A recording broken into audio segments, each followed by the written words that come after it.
not record on computer. Okay, if you record.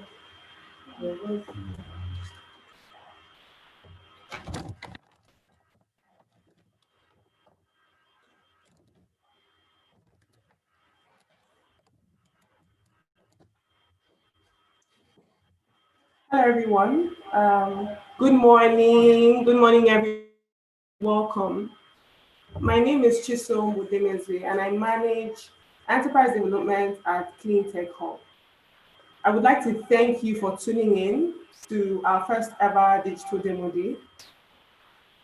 After 16 weeks, we have made it to the end of our program, and it has been quite the journey for our founders as they have tackled major projects around product development, marketing, finance, and fundraising, as well as, of course, people and leadership. And I want you to take a moment to just think about what our journey must have been like. You know that the key to building businesses that can provide reliable, affordable, and environmentally friendly energy that at scale can close Nigeria's energy access gap, especially as it pertains to the unserved and underserved. We know that the key to building businesses that can provide reliable, affordable, and environmentally friendly energy that at scale can close Nigeria's energy access gap, especially as it pertains to the unserved and underserved. Believe me when I say that we would not have been able to pull this together without the funding and support of Allon. Special thank you to Allon Hub. Now, before we get started, let's talk about the guidelines for today. Each startup is expected to present their business idea for 5 minutes, and it will immediately be followed by a 5 minute question and answer session from the judges. And then midway through, we're going to have uh, an exciting time with Mr. Innocent Chukuma, who is the Regional Director of West Africa Ford Foundation. And we'll be talking about something exciting that you don't want to miss. Talking about how businesses can build agility and stay afloat. I mean, it's very important with what businesses are facing now, the global recession and the pandemic. Exciting day. Thank you very much. Do we have Sele here? Address.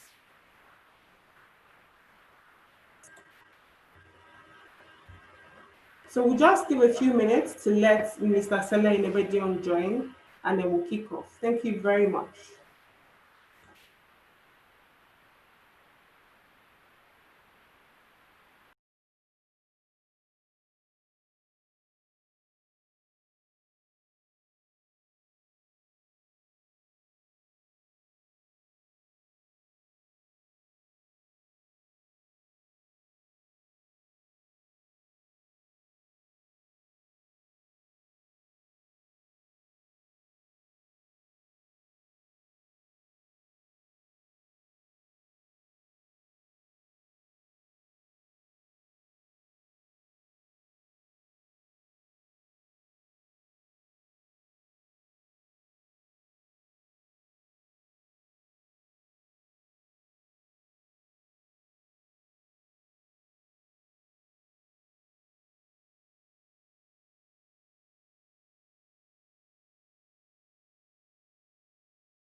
Hi everyone, I'm back. So our keynote address by Mr. Sele. Mr. Sele is having a bit of network issues and he has promised to be with us shortly. But moving forward, if we look at the agenda, we could use this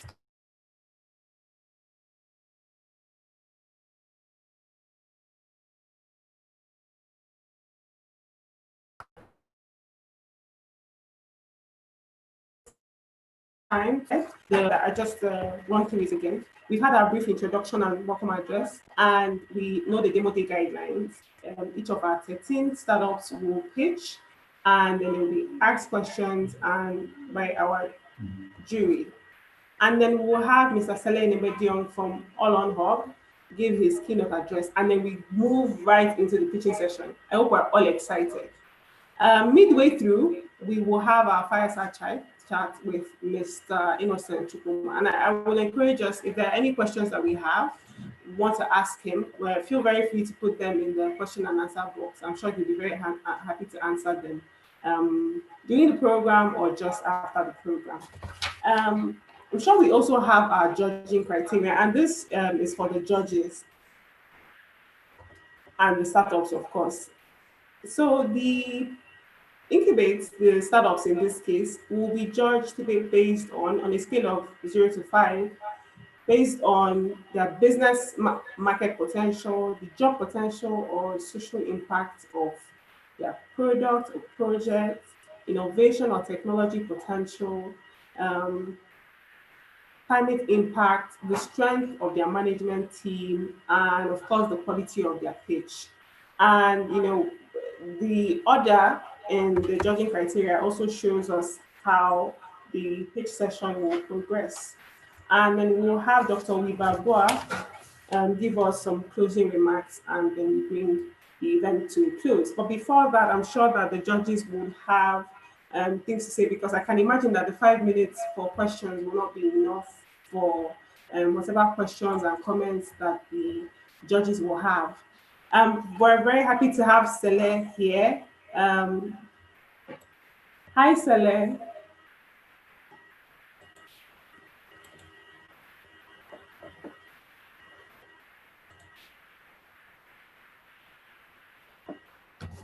So,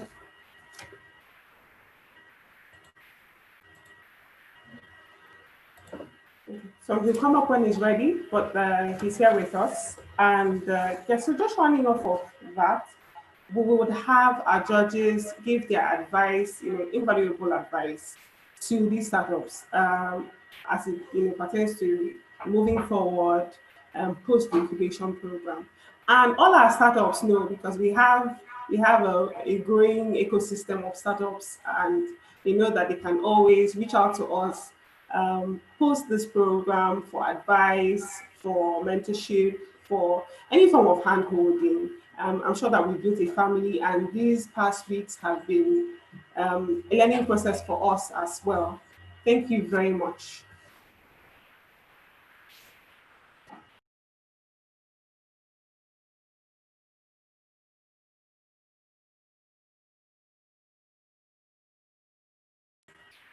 So, Sele, can you hear us?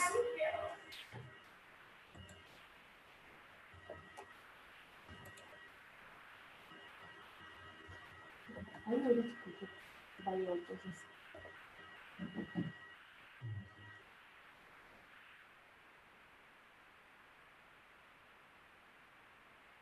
We might be having. Let's just move on quickly to introduction of our jury. Um,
Hello, good morning, everyone. I hope you can hear me. My name is Talatu Tarfa. I'm Senior Associate for Energy Access at Clean Technology Hub. And I once again want to welcome you to the All on Enterprise Development Program Demo Day. So I'll be introducing our expert panel of judges. We have five members of this panel.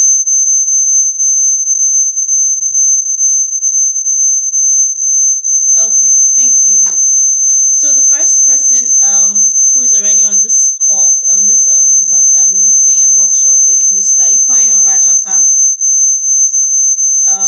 The members of the incubate from our incubation program are very conversant with him. He's the CEO of Green Village Electricity Projects. You're very welcome, sir. Mr. Ifeanyi is an engineer.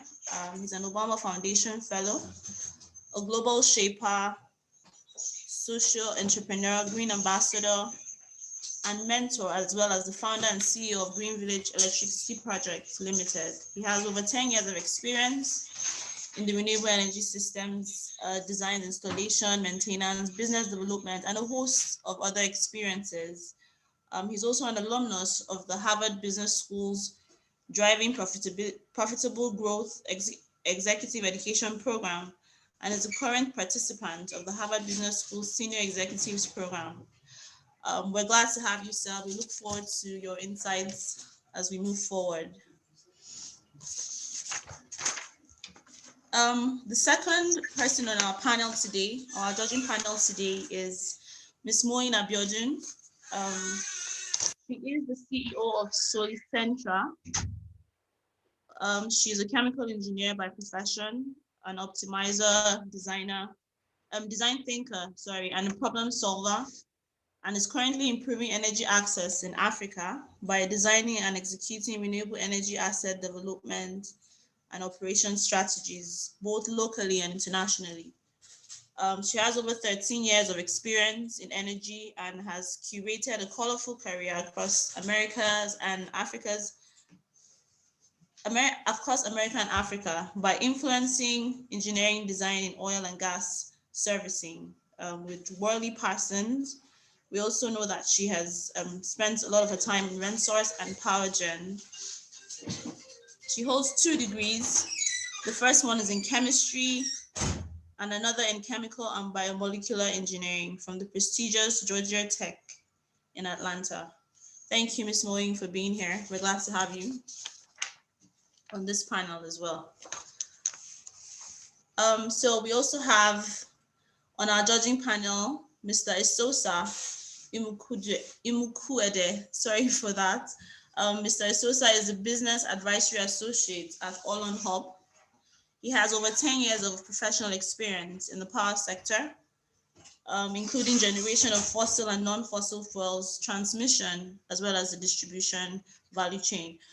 His responsibility spans across engineering, project development, project management, as well as operations and maintenance. Academically, he has a bachelor's degree in electrical engineering from Morgan State University in the USA. He also has a master's degree, Masters of Science in Engineering Management and Leadership from the Purdue University in the USA.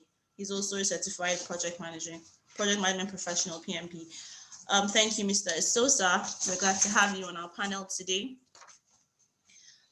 Also, we have Mr. Bita Olang, who is an associate at the Rockefeller Foundation. She's based in Nairobi, Kenya, and she's responsible for supporting the foundation's Power Initiative in Africa portfolio through project management, policy research, grant management, and the development of key stakeholder convenings. Before that, she was an associate at ID Insights, and she gained substantial project management experience while in this role. She holds a master's in sustainability science from the University of Tokyo and received her bachelor's degree in actuarial science from Strathmore University. Thank you, Tabitha. We're glad to have you on this panel today. And the last but not the least judge on this panel is Ms. Bolua Shope Ogwe. She's a program associate at NOMAP. She is a sustainable finance expert with vast professional experience in areas of alternative finance mechanisms, project budgeting, planning and implementation for international donor projects in the power sector. Ms. Bolu Shope is committed to the socio-economic development of Africa and leverages her expertise to change the African business narrative.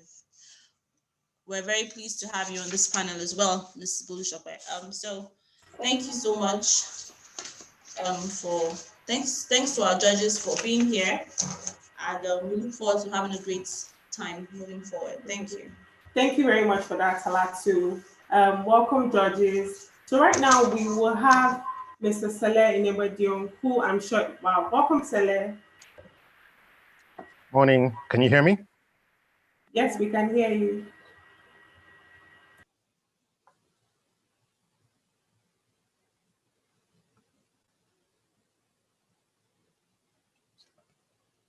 Chisom, I think you're on mute at the moment. We can hear you. Okay, would you like me to go ahead now? Apologies for the connection issues earlier on.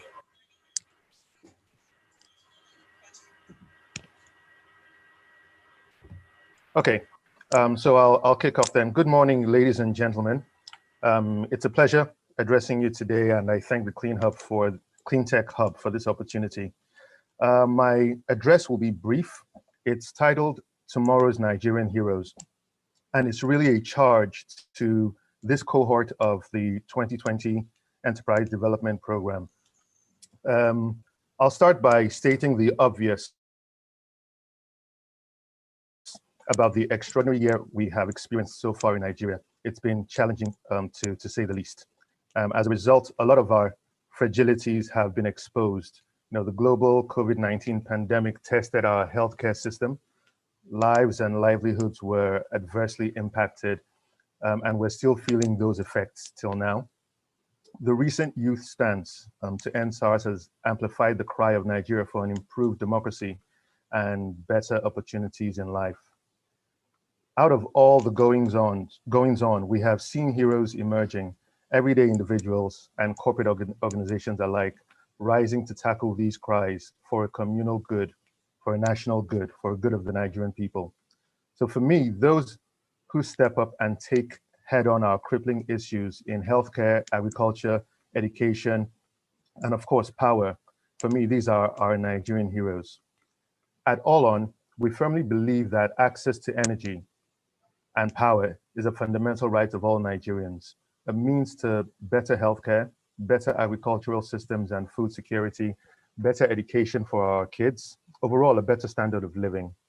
So if you really trace back enough, I'm sure you'll agree with me that power infrastructure and delivery is a necessity toward tackling, say, a global pandemic and indeed alleviating the core challenges facing Nigerians en masse. However, in Nigeria, over 25 million homes and over 10 million businesses suffer a lack of or complete absence of power supply. Allon's mission is to support the off-grid energy sector through its investments and advocacy to address this access to energy gap. The Allon Hub's objectives, and the hub sits within Allon.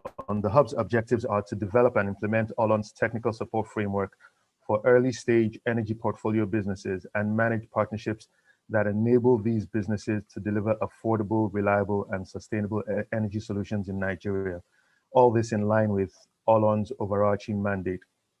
Our efforts are supported strategically and financially by the Rockefeller Foundation, and we are grateful for the Foundation's trust and support in this regard.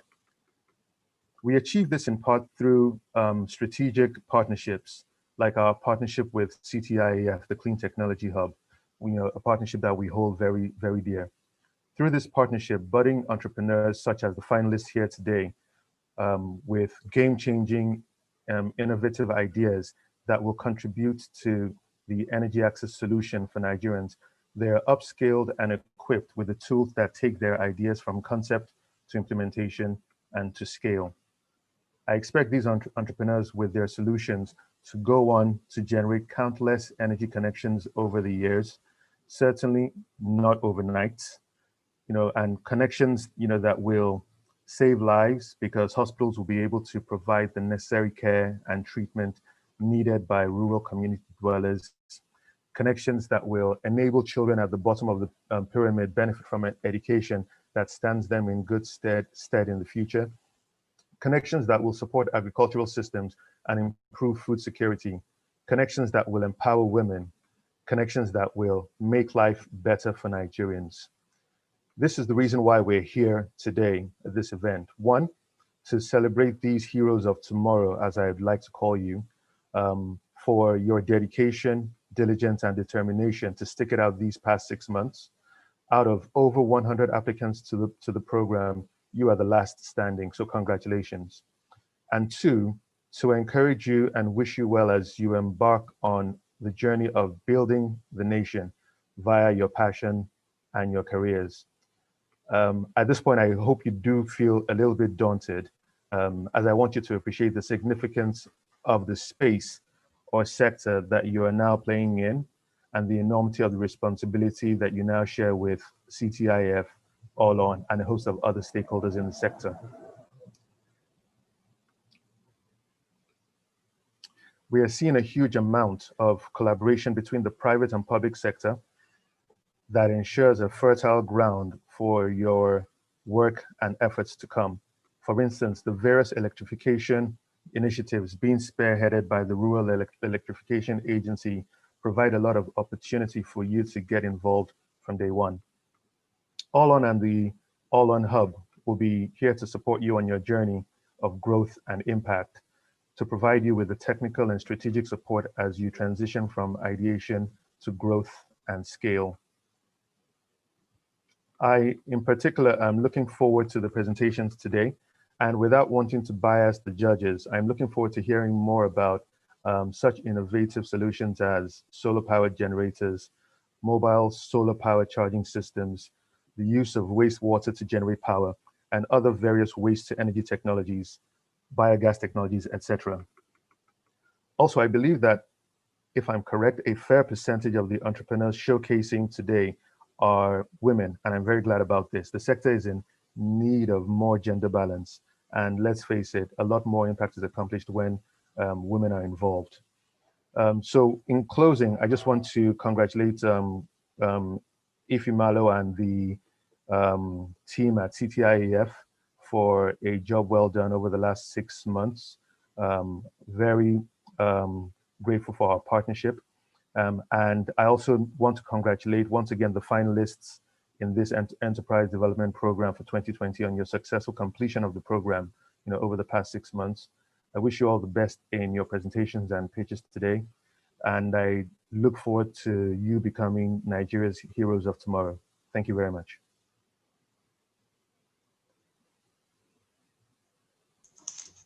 Thank you very much, Mr. Saleh, for that address. Before we move forward, we would like to acknowledge our CEO, Ms. Ifeoma Malo, for joining us. You're welcome, Ma. Okay, we've already introduced the judges. So going forward, we'll be moving directly into the pitch session. I hope our incubators are ready to put their best notes forward. So without any further ado, we'll start the pitching session with, we have over 13 businesses that will be pitching today. We'll be starting with Renew Cycle. So Renew Cycle provides solar-powered transformerless inverters and durable inverter battery packs, which are cheaper. So over to you, Mr. Renew Cycle. Thank you very much.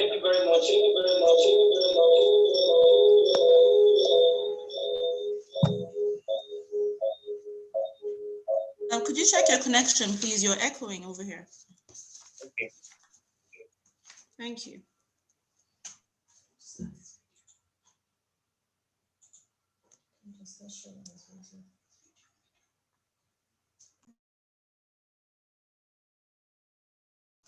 Please, could you start your video, Mr.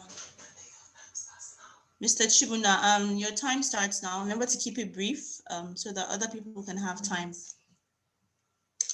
You have 5 minutes, please. If you can hear me. Okay.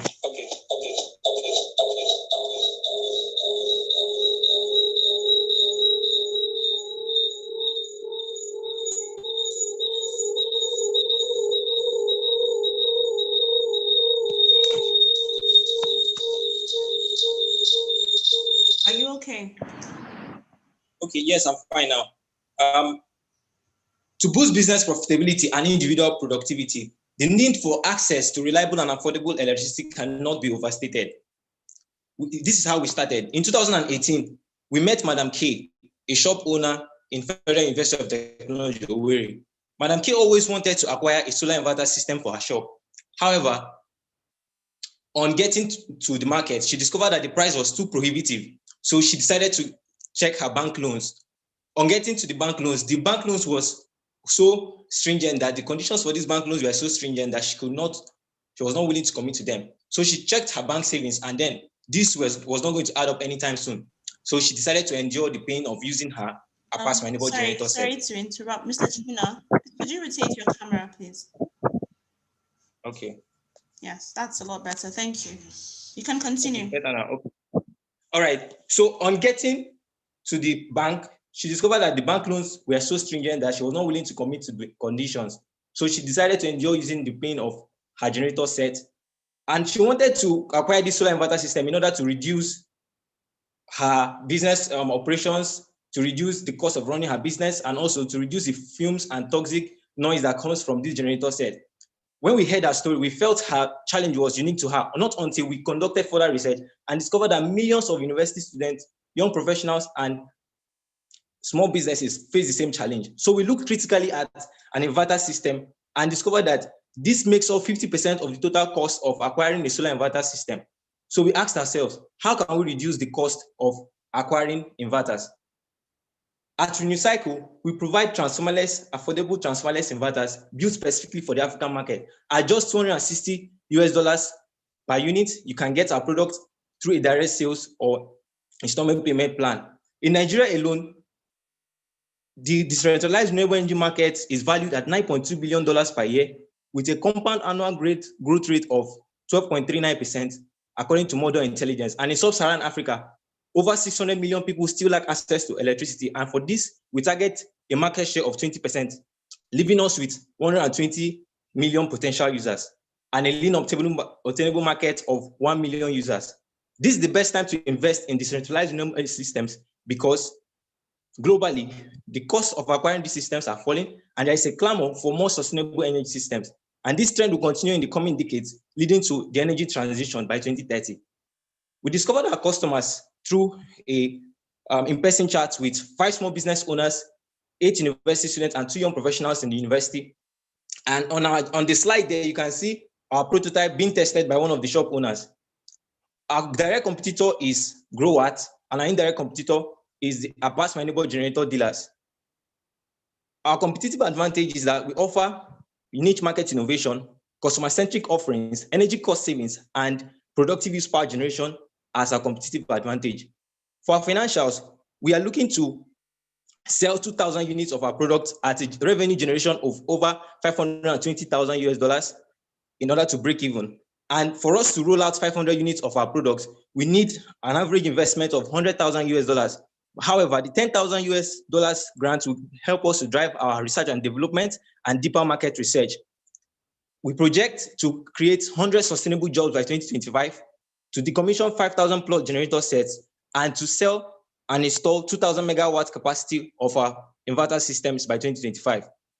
Our amiable and amazing team is made up of outstanding engineers with high business acumen. On the right is Augustine Igwe, the Chief Technology Officer and Software Developer with a background in electrical and electronics engineering.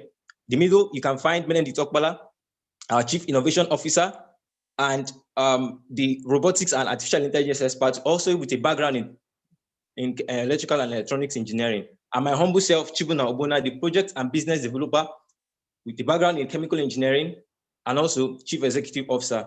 Thank you very much. We hope and dream to become a $2 billion valuated company in 2030 as a unicorn company, and also to sell 10 million of our products to our customers by 2030.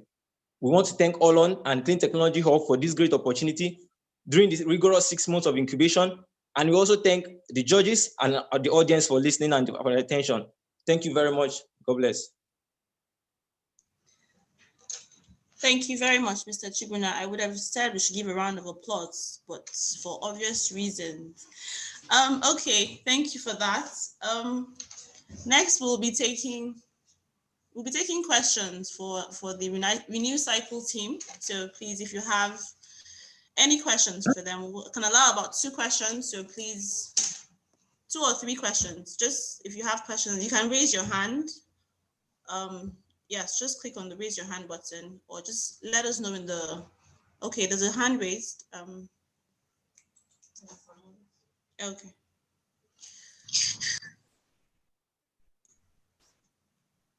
Please, let's have the questions quickly so that we can move on. We have other pitches. All right. Yes, I can hear you. All right, super. Great presentation. Just a quick question. Where do you manufacture? Okay, yes, we manufacture here in Nigeria. We have our assembly plant here in Nigeria. All right. And do you have any components that are coming from outside Nigeria? Yes, we have other components that are coming from outside Nigeria, but most of them are sourced here locally. All right, thank you.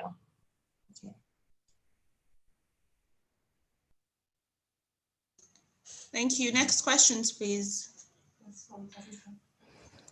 Hi, thanks for that presentation. This is Tabitha, and I'll just ask my 3 questions, then you can just address them. I'll just ask all at once. One is whether you already have a prototype for your solar inverter. Secondly, you mentioned that 1 unit costs 260 USD, and you mentioned that it's affordable. I just wanted to know whether you were able to carry research on the willingness and ability to pay from your target customers. And then thirdly, from your team, I can see you're mostly gentlemen, young youth who are ambitious and, looking forward to ace this and have a scalable business. I was just wondering that, because in your initial story, you mentioned a woman. I was just wondering, how do you ensure you meet women's needs without insights from, women in your other staff members? Do you have women within your portfolio? That's it from me. Okay, yes, for the first question, yes, we have a prototype. On the customer discovery slide, we were conducting a test with our prototype in 2019, December 2019, with one of the shop owners. So we have done about 2 prototypes, and yes, we have a prototype ready. That's it there. And the black box on the table is the prototype itself. Then for the cost at $260 US, the willingness is there because we already have some pre-orders from our fellow students back then in the university. We have some pre-orders, and for the team, our team is made up of the founders. Yes, are made up of men. However, we still are making room to bring in women into our team because we cannot just build the company with just 3 people. So we are looking to expand, and that's why we said we are going to create 100 sustainable jobs by 2025. So having a large percent of women in our team is very, very key for our development as well. Thank you very much.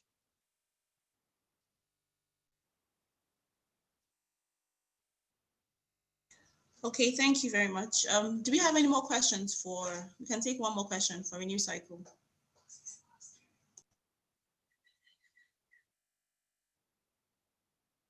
Hello, this is Bolwashokwe. Thank you for your presentation. I just have one question. So going through your presentation and also your business plan, you mentioned that university students are who you're starting with, and you just mentioned that your former students are who you're going to be your first adopters. But your pricing at 260 is, I imagine, with some components coming externally, will be affected by the fluctuating exchange rate. And more so at 260 with a 450 naira to a dollar exchange rate, you're looking at 117,000. That's not money that I imagine that students are going to be able to pay at once. Are you going to look at a pay over period model or something? Okay, yes, for the direct, we have like two business models, which is the direct sales and the installment payment plan. So we already consider that that amount to be too exorbitant for some students to afford. So that's why we are leaving them the option of the installment payment plan. So that would be that they can pay instrumentally, but that amount has not yet been determined because we have not conducted that research in terms of the installment payment plan. The only thing we've done is the business model for the direct sales, but we hope to work on the installment payment plan to accommodate people to afford that. Okay, brilliant. Thank you very much. Okay, thank you very much for your questions, and thank you, Mr. Chip and the Renew Cycle team for your presentation. We'll be moving on to the next speech, which is from a startup called Alter Bio. So I'll be calling on the lead for Alter Bio, Mr. Lanre Olariwaju. Alter Bio provides sustainable biogas power clean cooking solutions for rural Nigeria. So can you please start sharing your video and presentation for Alter Bio, please?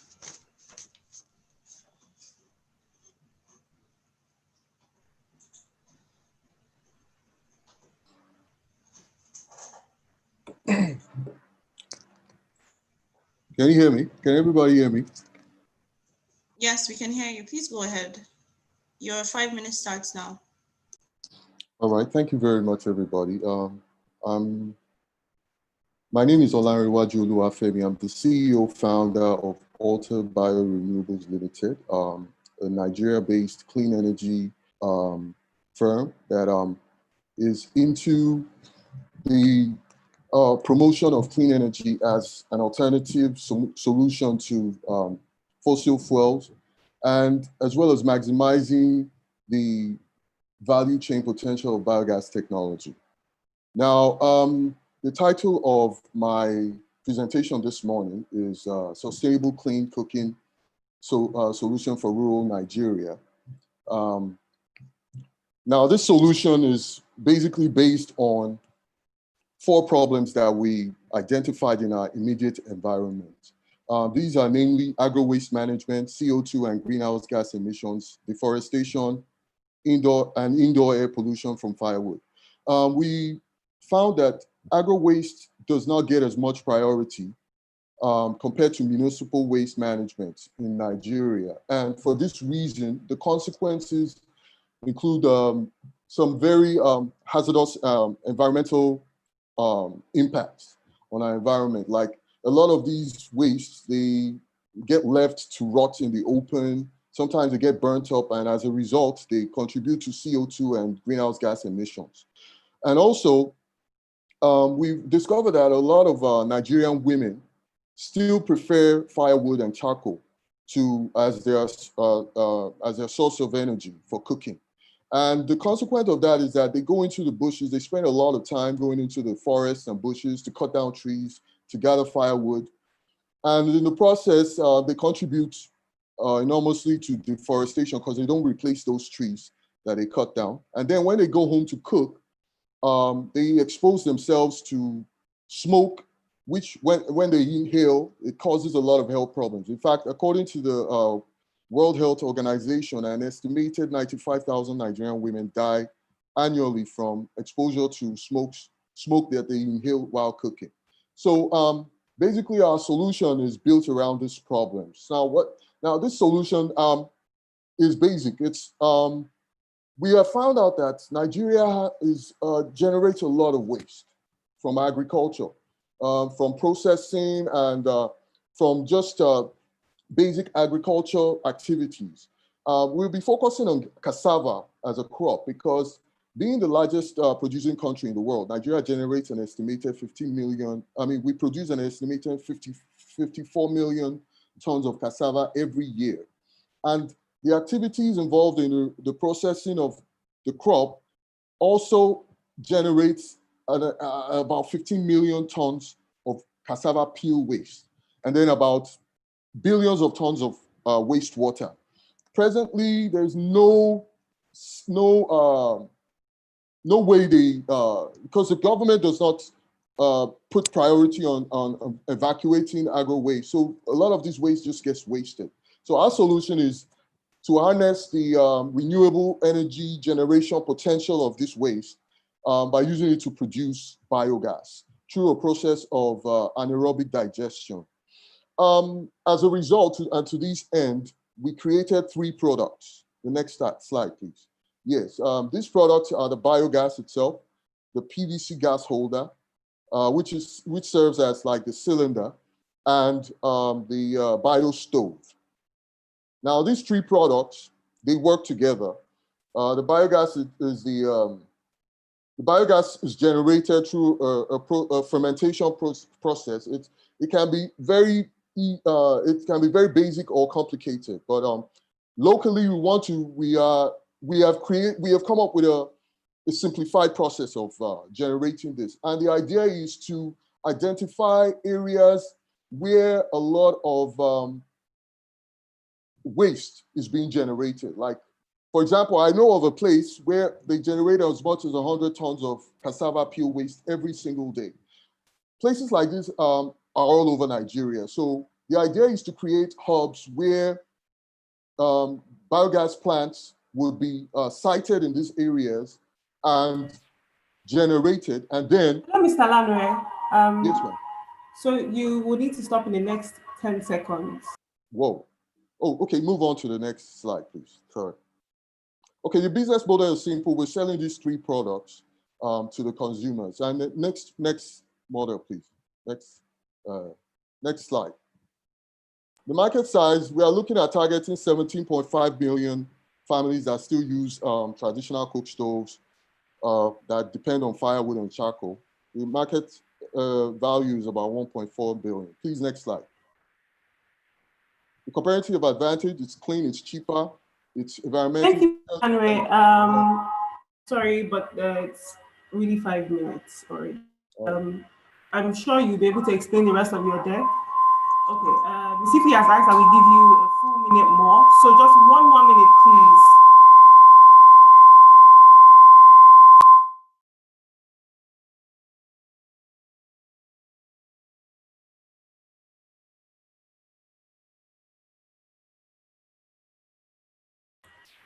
Do we have Mr. Lanre?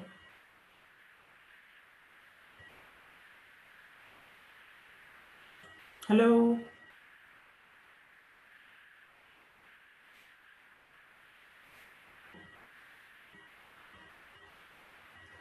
Can you hear me, Lanre?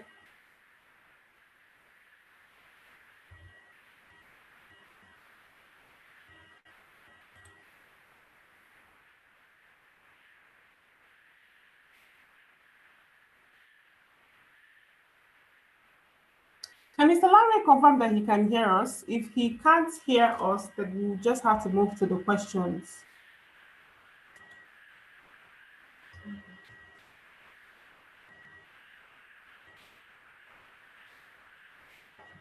So we'll just give, I want to assume that he's having a network issue. We'll just give some 30 seconds to 1 minute to have him back on track, and then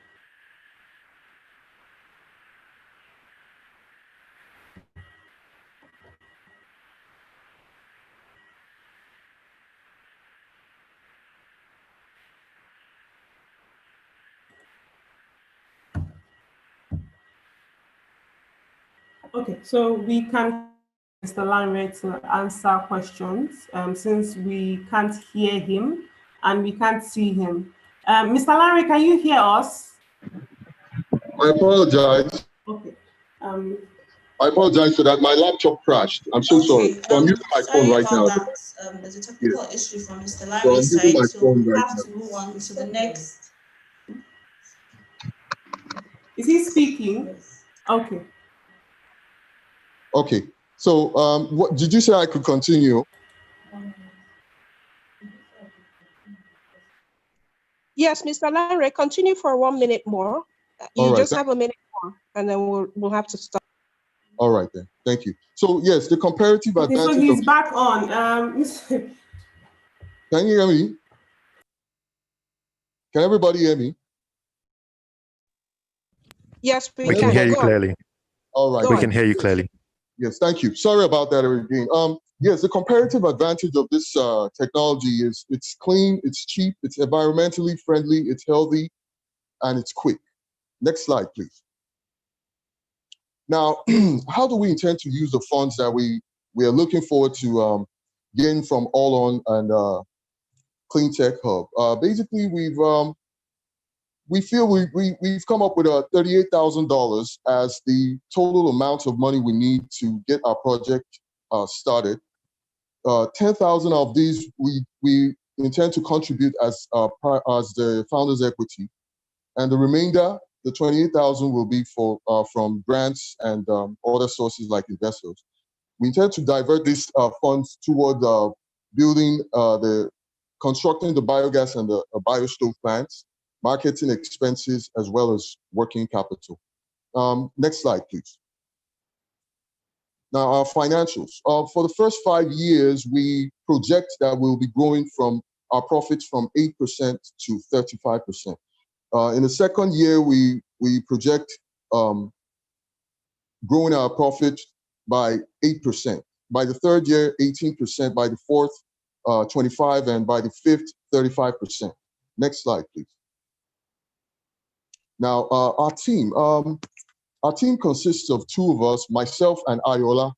We're both serial entrepreneurs with extensive experience in setting up other businesses that cut across different sectors of the economy, from agriculture to food processing to information technology to furniture making and PR and advertising. So we feel we have at least we have enough experience under our belt to see this project through. Next slide, please. That's it. Thank you very much for your audience. I apologize again for that unexpected hiccup. It was my laptop. It just crashed on me. So thank you, everybody, for your audience. I'll work any questions. Thank you very much, Mr. Lanre, for that. Please let's ensure to keep to time. Remember, we are on a tight time schedule here. And okay, so we'll have to take a few questions now. Any questions for Mr. Lanre of Alta Bio? Yes, Mr. Ife, you can go ahead and unmute. Okay. Hello, Larry. Thank you for your presentation. Just a real quick question, how does the cost of using this biogas stove compare with the kerosene stove? Yes, thank you very much for that question. Comparatively, it's actually cheaper. It's not, when we did our analysis, we found out that apart from firewood, the next preferred source of energy for a lot of women in the rural, even in the urban centers, is kerosene. Unfortunately, a lot of time it gets adulterated and it dries up on time. And so when we did our analysis, biogas is actually cheaper than kerosene by about 50%, actually. Yeah, so it is. Sustainably, it's cheaper and it's better and it's even cleaner too.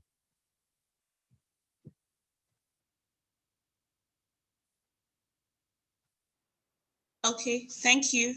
Are you good with that, Mr. Isosa? Okay, we'll go to Ms. Ms. Moyen, please. Thanks for your presentation. So this is Moeen.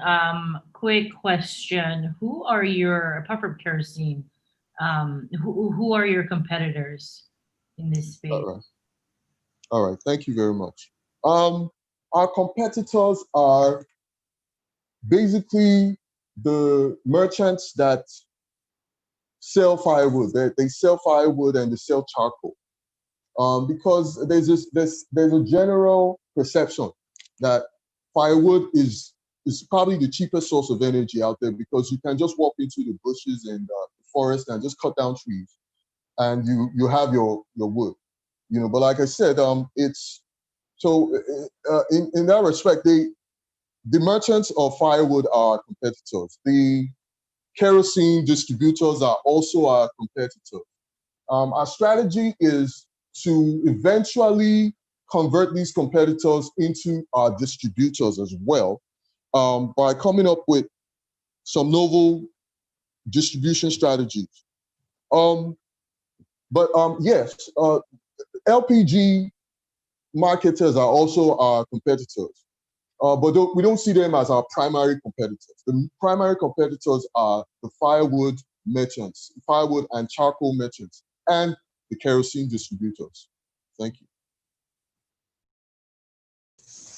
Okay, thank you. Mr. Ifeanyi, please can you go ahead with your question? Yeah, hi, wonderful presentation. But how, I think for people who I know who have tried to delve into biomass generation, the major challenge they've had is the issue of controlling the feedstock, and also how to control the price of the feedstock, which is a critical component over the lifespan of their business model. So how do you, have you thought about this, and how do you intend to mitigate against this issue? Thank you very much. This is a very critical question, actually. And in fact, like you said, it is one of the barriers, the major barriers of scaling biogas technology in our environment. And as a possible solution, that's why I came up with the idea that since we have identified that Nigeria produces so much waste, like I said, because I have a business that is into conversion of agro waste into animal feed. So I have some data and some insight into how much waste we generate. So the idea is to identify places where a lot of waste is being generated consistently and sustainably. Like, for example, like I said, like I have my factory where I produce my animal feed in an area where every single day they generate at least 100 tons of cassava peel waste and over 120 million liters of wastewater. Now, such a place, if we can locate other places like that, which I know exist, we can use them as hubs and decentralize the system. So anywhere that we can measure how much waste they generate, we can then calculate, okay, how much biogas can be generated, and then work out the final details. So, but the feedstock would then become a consistent, there'll be consistent supply of it, because like you said, that's the major problem. But for me, I feel like we can solve it because it's a given. We generate so much waste.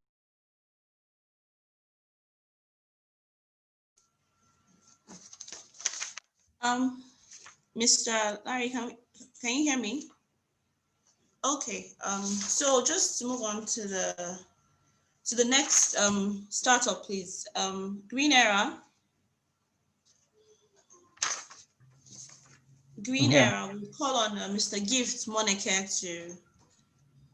to start the presentation. So Green Era is one of our startups that addresses power epilepsy by building standalone solar generators for small homes and businesses in underserved communities.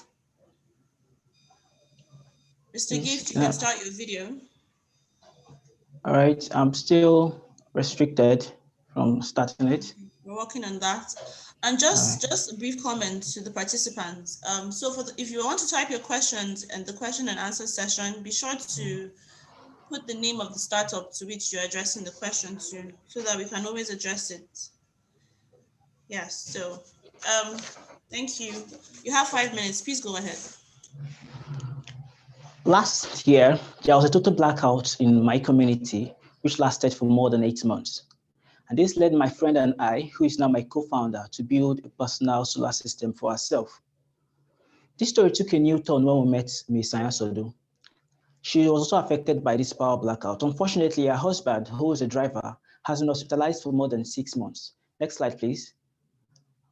She has been hospitalized for more than 6 months. And she narrated to us how she spent about 60% of her daily revenue on electricity. That's using petrol generators and sometimes candle if the generator is faulty. Ms. Ayasude is not alone. She's among other small businesses and women vendors with over 2,000 market clusters in Imo State and around Nigeria.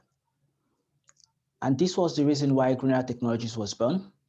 My name is Gift, CEO and co-founder of Greener Technologies. At Greener Technologies, we are addressing three major problems, which is the pollution caused by petrol generators, which is very harmful to the environment, and two, the high upfront cost of installing solar energy systems. And three, cheap lamps, which the market clusters use, are not very durable. How are we solving this? Next slide. We are solving this by deploying mini grids within market clusters in low-income communities, give them this electricity at zero upfront cost and at 60% cheap rate. Next slide. Next slide.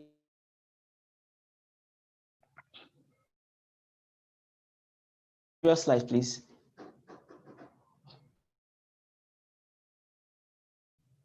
The previous slide. Okay, the previous slide was talking about how the previous slide where it works, the product side slide.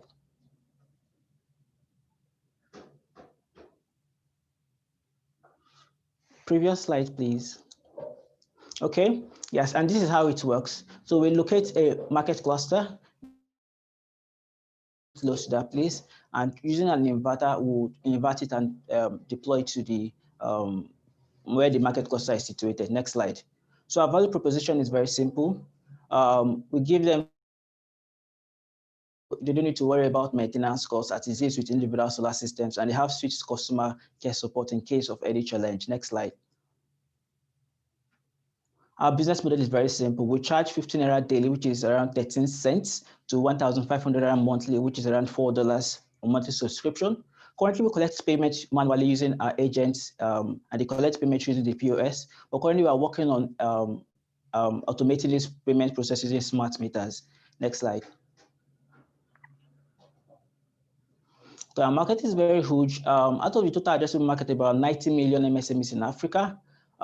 We realize that about 20,000 market clusters are situated in Nigeria. It is our serviceable optimal market. So we're just targeting 10%, which is 2,000 market clusters, which is going to be our beachhead market in Imo State. Next slide. Our financials, all right. Users averagely spend about $97 per year on our service, and we are forecasting to have about 600 users in the next 3 months. This will give us a total revenue of $58,333. Now, on the cost side, installing a solar generating station will cost about $11,600 for about 600 people. Now, the customer acquisition to get to those people is about $2,400, giving us a total cost of $14,060. Now, putting them together, we'll be having a profit per year in the next 12 months of over $44,000. Now, with a cumulative compound aggregate growth rate of 70%, we should be having about $141,000 by year 2025. Next slide. Our traction, our journey in 7 months have been so awesome. We've been able to pilot, started with 3 users, and in 7 months, we've been able to grow to about 100 users, and we've been able to generate about $1,600 in revenue. Next slide. About our impact, 1 kilowatt of energy generated from solar panels eliminate about 136 kilogram of CO2, according to Cleantech Africa, cleantechnical.com. So thus far, we've been able to save about 330,000 CO2 from the atmosphere. Now, imagine with 10% of the market share, you'll be looking at a huge magnitude of impact. Now, about our social impact, we've been able to reduce the power costs for existing businesses, and we are also creating jobs for those in our value chain in terms of supplying these inverters, supplying our panels and the likes. Next slide. So we've been featured and recognized by different organizations which have really validated our work so far. And last 2 months, we are glad to announce that Forbes featured us on our website. Next slide. Grant, so that we'll be able to reach 10 more market clusters in the next 3 months. So by the end of the 12 months, we'll be generating $45,000 in revenue. Next slide. So our team is made up of passionate individuals with a combined 20-year experience in power system engineering, environmental technology, data analysis to business and finance. So thank you for giving me audience, and I'll wait your questions. Thank you very much, Mr. Gift, for your presentation. I will be taking questions for Green Era Technologies, please. Kindly raise your hand. Yes, Mr. Ifeanyi, you can go ahead, please. Yeah, thanks for the presentation. I have two questions. The first one is do you have a way of limiting the amount of power you supply to each of the consumers for the fixed fee you're charging them on a daily basis? Then the second one, which is a bit related to that, from you say you charge an average of 1,500 naira per month. Yes. But from your revenue model, you posted an average revenue of about 97 US dollars per user per month. But running the numbers, it doesn't add up per year. Okay. Yeah. Yes. So, okay. But running the numbers at 1,500 naira monthly, it comes up to about $47. So, do you have other revenue streams aside from the monthly fee of 1,500 naira per user? Okay, I think it adds up. We normally our average revenue, that 1,500 naira is for those like that's the least amount. Now that's why I said, because we have people different flexible payment options according to our value proposition. We have flexible payment options. We have people that pay 50 naira. We have people that pay 100 naira. So and we have people that pay up to 200 naira. That's the maximum. So that $97, majority of people go for the 100 naira, 200 naira fee, while some small people that just need a single light bulb go for 50 naira. So that $97 works with the 100 naira people. That's the average between 50 naira and 200 naira. So we place the average at 100 naira. So to give us a cumulative of $97 per year. So majority of our users spend 100 naira daily. So it will add up when you work it out. Have I answered your question, sir? Yeah, but the first level of service, the different categories of users get. Sorry, the line broke. I couldn't hear. Sorry, sir. So for instance, if I'm paying of 100 naira, what differentiates me in terms of service from the person paying 50 naira? Okay, now majority of people that we are servicing are majorly working the night. So we have 5-watt bulbs we give them, where a particular bulb goes for 50 naira. So aside the general electricity that works in the daytime, where they use. So we're not really gotten a rigid model. That's why we are trying to work with smart meters. So currently we are doing everything manually. So currently in the night we use bulbs. So if you use a single 5-watt bulb, you pay 15 naira. So majority of people use 2 bulbs, while some use 200 naira. That's 4 bulbs. But during the daytime we give them electricity. So but we've not been able to give them a particular estimate that works fixed because we are still working manually. But all the same, we've been able to find a model that makes us work together. All right, that will be all for me. Thank you. Thank you.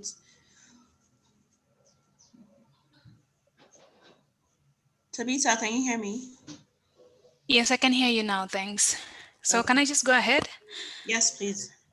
I would like to request that I just give all my feedback, then the presenter can just answer them all at a go. All right. So the first feedback is this was a very good presentation. It was very clear and structured. You gave us confidence that you know what you're talking about, and so kudos for that. Thank you. Secondly, you talked about mini grids and market clusters.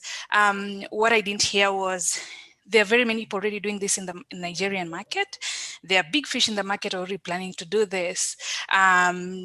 So where do you fit in? What's your comparative advantage? There are people who have big capital who are backed up by many other investors. So, I mean, are you not worried you'll be swallowed in this market? Also, if you're installing a mini grid, you should be able to give us, you mentioned you have a prototype, you already have clients. I didn't see a photo of the mini grid. You didn't show us, tell us the size of the mini grid. You didn't even tell us the CapEx cost, the OpEx cost. So I'd be interested in seeing things like those in your presentation. Also, you mentioned that you're working, you payments are made manually by agents, and you're planning to go through the smart meters way. The smart meters is already in the market. So what are the, how are you envisioning this? Because I mean, you're already behind in the market, and I understand that there might be capital challenges and stuff like that. So, I mean, if you're already behind and people already working with smart markets, so how are you going to figure that out? And so just, I've seen that there have been articles about your business, and what I don't understand is, are you supplying smart meters or mini grids? What is that product exactly? Sorry for the lengthy question. All right, thank you very much for that question. In terms of what will make us different and stand up our unfair advantage to our competitors is we approached these people with zero upfront cost. So none of our clients pay any upfront cost. They don't need to pay for getting the wires. We give them the wires, we give them everything, because that's we play in the informal market. So currently, we are testing the market. It is a pilot, right? So because deploying smart meters is not a business. Smart meters is a way of bringing in revenue. So it's a way of telling you that, okay, this is the amount of energy this customer use. So for now, we don't have the financial capacity to deploy smart meters to those people, but we just try testing this model with our beachhead market, and we saw that it worked. But we try, because at first, we never charged 15 naira per day. The model changed along the way until we landed at this model. So we were able to validate that this is the model that works best for them and makes financial sense to us. So that's why we've not been. That's the issue about the smart meters. So we are not deploying smart meters. Smart meters is just a way of getting revenue. And we have the picture of our mini grid and the picture of our users on the slide, which is in the product. If you can go to the product slide, that's after the solution. Yes, go behind. So we have the pictures. We even have videos where we have testimonials from these people. So here are just few pictures of, these are informal markets. So they are not really categorized among official people that should be given smart meters. So that's why we focused on them. So and this is a picture of a mini grid where we're able to deploy. And definitely we're partnering with relevant inverter manufacturers to give us good inverter solutions. So I think that's the issue about the picture you spoke about, and how we want to see how it works and everything. So as I said, zero front cost is what will keep us afloat in the market from big giants, because those big giants, they won't tell you to, there are some things you have to get for yourself, maybe pay some kind of fee to get connected and the likes. So that's majorly, and we are very close to our customers too, because the majority of these competitors are just there, they just deploy it. But we have here, we employ, for sustainability purpose, we employ indigents, like people in that community, to man the system. So, and we go through, our go-to-market strategy is also very disruptive, because we go through the lead heads of the markets, right? So when we go through the heads, most of these things, it's not easy to penetrate or just displace us from the market through that. So I hope I answered your questions. If there is anyone. Thank you. I was looking into knowing how much you spent for your pilot. How much did you as an organization spend? All right. And sorry, you mentioned informal markets. I mean, you need permissions and everything. What about the regulations and stuff like that? All right. So in Nigeria, according to the regulations, if you are not generating up to 1 megawatt of electricity, you don't need a license for that, right? So so we're not really going against it, and we're not using any of the transmission lines. We use our own transmission lines. Everything is for us, so we're not using the existing ones. So I think we're not violating any regulatory law. And how much we use? Okay, to set up a mini grid system for our pilot, we use 700,000 naira to set one up.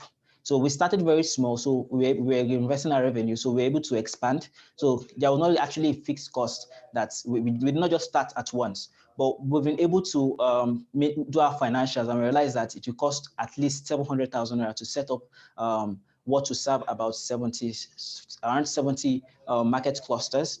But we are putting it at, that's in our financials. If you go to our financials, you will see where we'll have to have a standard mini grid. We'll be needing about $11,600. That's to serve about 600 people. So an average of 100 people stay in the market cluster. So according to our financing option, we are saying, okay, in the next 3 months, we'll be getting to about 6 market clusters, which is around 600 people. So so we gave it as a slot that, okay, around 700,000 will help us maintain a mini grid. Now, the customer acquisition cost to get these users is around $4. So to get the wires, everything free, the bulbs, the wires, and everything. So $4 for each customer, because when we set up the mini grid, we send a line. So what is just needed is just to connect. So the connection and all those things are what we place at the customer acquisition cost. While to set the system up is 700,000 naira. That's about the cost of setting it one up. Okay, thank you. All right. Thank you, Thank you Gift, very much. for your response. Thank you for your response, Green Era. So,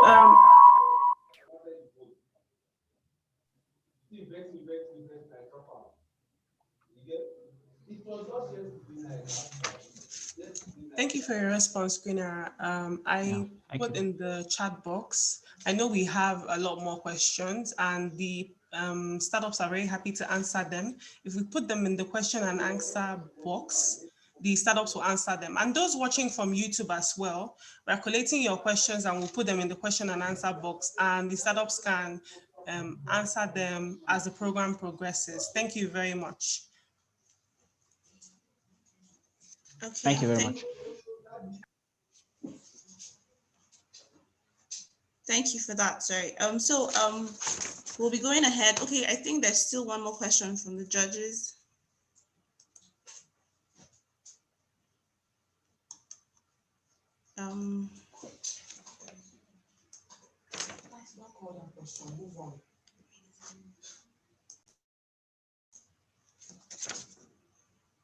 Okay. Okay, we'll be moving on. Sorry, we're moving on to the next speech. We're calling on Great Oaks as the next speech. Great Oaks is a startup, which is a biogas producing company, and it generates biogas from organic waste. Mr. Miracle Ndubisi, for Great Oaks, please. You can turn on your video and start your presentation. Yeah, I'm here. Hello, good morning, everybody. Can you hear me? Yes, please. Can you turn on your video? Good morning, everybody. Can you hear me? Yes, please go ahead, Miracle. Okay. I've already done that. Okay. My name is Ndubisi Miracle, and I'm here on behalf of Great Oaks Enterprises. Great Oaks Enterprises is a food processing company that utilizes majorly eco-friendly technologies. This business idea was out of an experience I and my teammates at National Crop Research Institute, well, Mubudike, where we have a cassava processing plant. There, they process cassava in mass. But one particular thing that caught our was quite disturbing. Why? Because we were using diesel engines to fry gari, and at a time seasonally, you will get to see a whole lot of smokes fill the whole compound, and at times it could even be choking. Now, because of this, we decided to bring up this concept which will help meet these basic three problems, which are food, which of recent has been a major problem all over the world. especially as we have a continuous surge in population. And courtesy of COVID, we also what we experienced within a few months back. Now, another problem we are tackling here is the price of this food, because it is one thing for food to be available and it's another thing for it to be affordable. During the post-COVID period, which we are still very much in, we saw the prices of food material skyrocket to almost 100% increase. And this made it very much difficult, if not impossible, for many low-income earners to be able to access this vital substance of life. And then at the same time, we want to tackle this health issue that is related with the production of this food. As we saw from research, when we went on to further research on our idea, over 93,000 Nigerians die yearly, annually, as a result of firewood smoke alone, not to talk of the pollutions we get from other sources of greenhouse emissions. Next slide, please. Okay, for our solutions, we have provided this mechanized garri production, which by the time it is fully started, will lead us to about 15 to 20% price reduction. And at the same time, we found out that our desire to use eco-friendly technology is a win-win situation for us. Why? Because we will be saving our ecosystem of cassava waste. Now, when you look at the process chain of processing cassava, over 60% cassava is wasted. Just like a colleague of ours rightly cited, if you go to a cassava processing plant, you see heaps and heaps of cassava waste, which in turn become a very major cause of nuisance to our, increasing the salinity of the earth and the rest of them. And then at the same time, it will be helping us reduce the cost of production. Why? Because the money would have used in purchasing fuel, firewood, or whatever other means of energy available out there, we would have saved it, because we'll be using biogas, which we recycle from our cassava waste to produce this garri. So we will see the reason why we said we'll be achieving 15 to 20% price reduce our production system. Next slide, please. Okay, now for our market size. Our products, being garri, has a very large market size in Nigeria, because second to rice, cassava has been known to be the most widely consumed food in West Africa. Now, we are targeting two major cities in Abia State, from where we are hoping to move out to other cities around. And here we have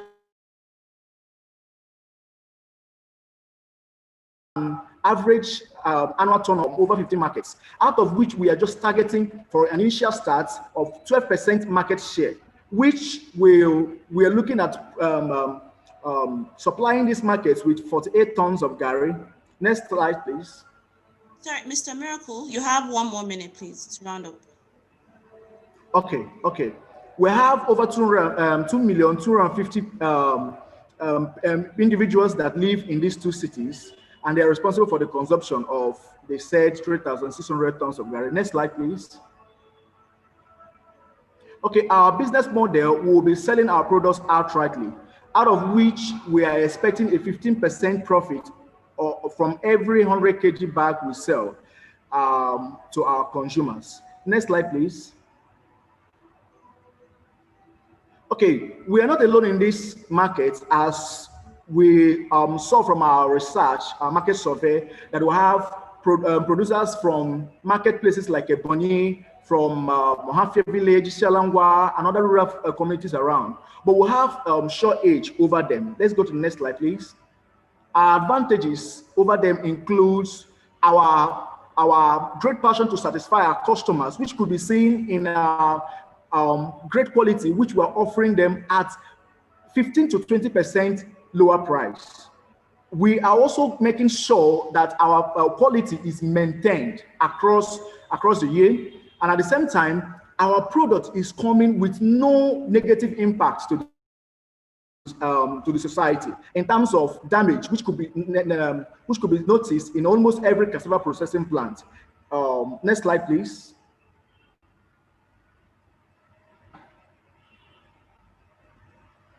Okay, our products includes, we have two major varieties of products which we are ready to enter the market with, which is the normal Gary, and then another new variety which has vitamin A fortified. And let me note here, this second variety is fortified with vitamin A, and at the same time has lower sugar, meaning those who can't eat the normal Gary because of high sugar content can take this one. Next slide, please. Okay, in order to achieve this project, we are estimating 3.5 million to 4 million naira, which will help us set up our biogas equipment, and at the same time offset costs for materials, employees, and rest of them. And our business model, we saw that with our initial price pegged at 24,000 naira, we are expecting a profit of around 1.7 million naira, which over the year we intend to increase by 5% until we have been fully established in the market. Next slide, please. Miracle, your time is up. Okay. Your time is up. I believe your presentation is over, right? Yes, just for me to introduce the team and then. Okay. You can go ahead, please. If you have any questions, just do your last slide, and then while I take while the people that have questions can just raise their hand. I'm giving you just 10 more seconds. Just go ahead.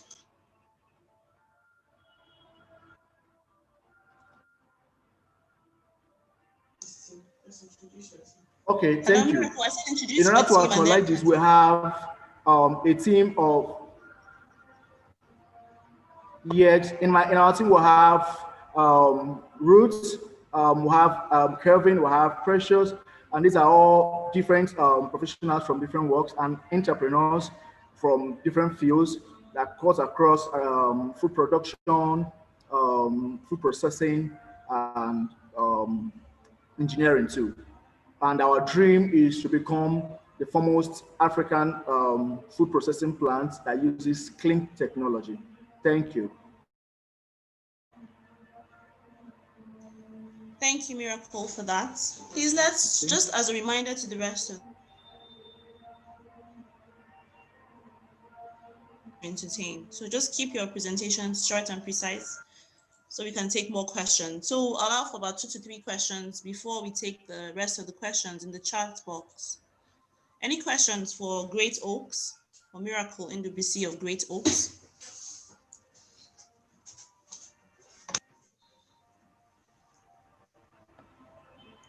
Do we have any questions? You can signify by raising your hand.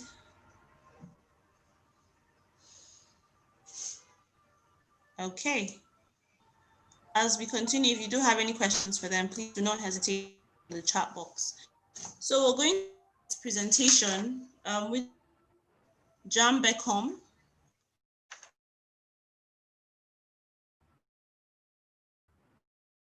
For lighting of houses and powering number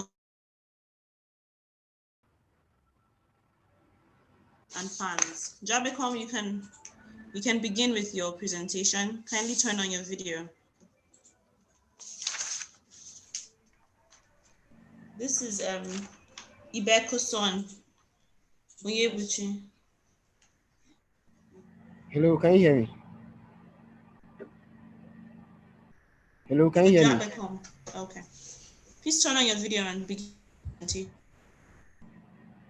Hello, can you hear me?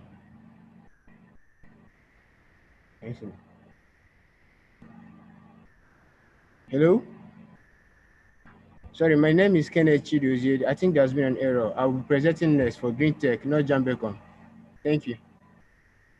Sorry? My name is Kenneth Chidozie. I will be presenting for Green Tech. I think you've made a mistake. I'm not presenting for Jambecom. I'm presenting for Green Tech. I'm not Ibeka From Single. Jambecom. Are you the lead from Jambecom, please?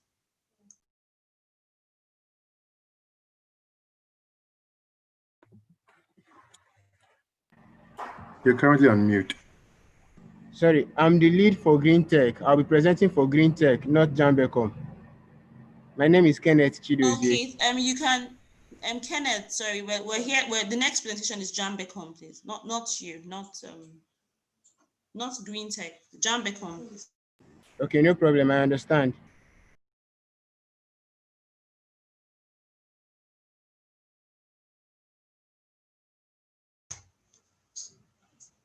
Okay, if the participant for Jambecom is not available, we'll go to the next startup to present, which is Fleetech.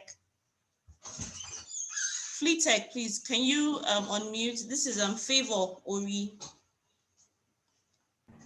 Favor Ori of Fleetech.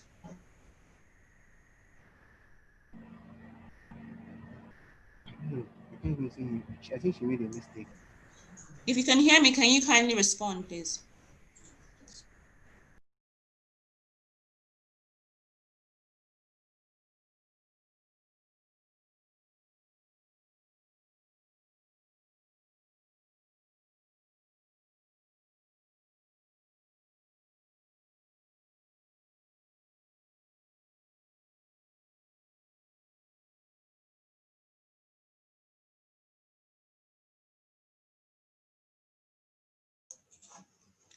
Favor Ori of Fleetech. I can see that you're on the call. Can you hear me, please? Hello.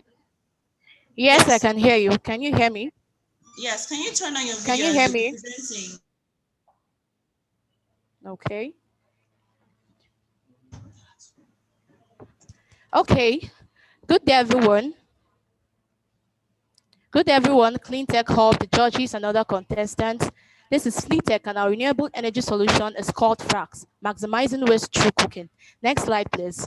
Problem. 4 years ago, a young lady got involved in a fire accident while cooking because she was using unadulterated kerosene and her leg got burnt after she was treated. She decided to put up the problems that resulted to the fire incident to bring a solution, knowing there's been a lot of hazard due to poor cooking. Cost has been on the high side, the environment being polluted with waste, and there's been a lot of inconveniences. This she noticed with her team. I'm Miss Favor Orichiwe, CEO of Fleetech, and I was that young girl involved in the fire accident. Next slide, please. Solution. Our solution is Frax, fast, reliable, affordable, clean, and safe biodigester. Frax help you save money. It is eco-friendly and is profitable as money saved in the bank. Next slide, please, on market validation.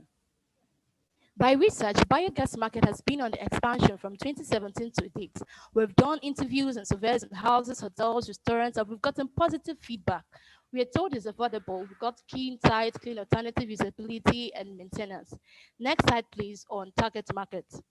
Our target market are residentials, commercial users in rural and urban areas in Nigeria. The market size is approximately 70 million people in Nigeria, and our target market is just 30%, which is 21 million people. And our beachhead market is Aba, Abia State. Next slide on product. Our product is a biodigester called Frax. It features a simple detachable design, which is mobility. It recycles bio waste to produce cooking gas. It has pressure gauge and sensors to determine the volume of gas produced. Frax is fractioned into designs based on the amount of gas required by a user per day. Next slide, please, on business model. We will be needing funding to establish a fully functional company and require the payment of taxes, like is showed in the screen, land space, working facilities, tools and equipment for production, testing devices, hydraulic enzymes, and anaerobic bacteria, salaries and marketing allocation. Now, Frax comes in 4 sizes and designs. We have Frax Mini, Frax Max, Frax Pro Max, and Frax Pro Max.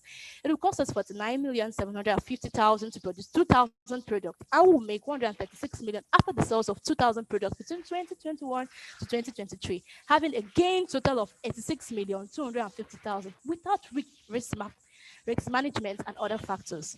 Our revenue streams are instant sales of products like higher purchase sales of fertilizers, biofrax bonus, sales of gas, leakage detectors, and fire service and maintenance. Next slide, please, on market adoption. Now, we plan to partner with the Clean Tech Hub, Internet Innovation Center, Federal Ministry of Environment, and ASIPA. Our events are marketing, advertisement, and broadcast, community promo, and launching. We're on all social media handles. Next slide, please, on competition. Firewood is affordable but dirty. Kerosene is dirty and affordable. Liquid petroleum gas is clean but expensive. Electric cooker is clean but expensive. Company like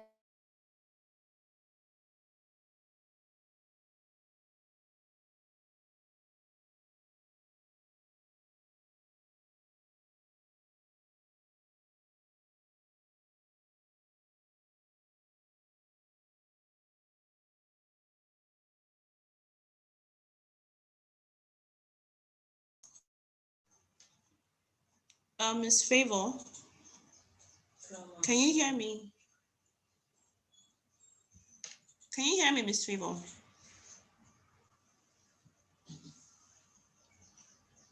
She's having network issues. Miss Favor, maybe you should, if you can hear me, maybe you should try logging out and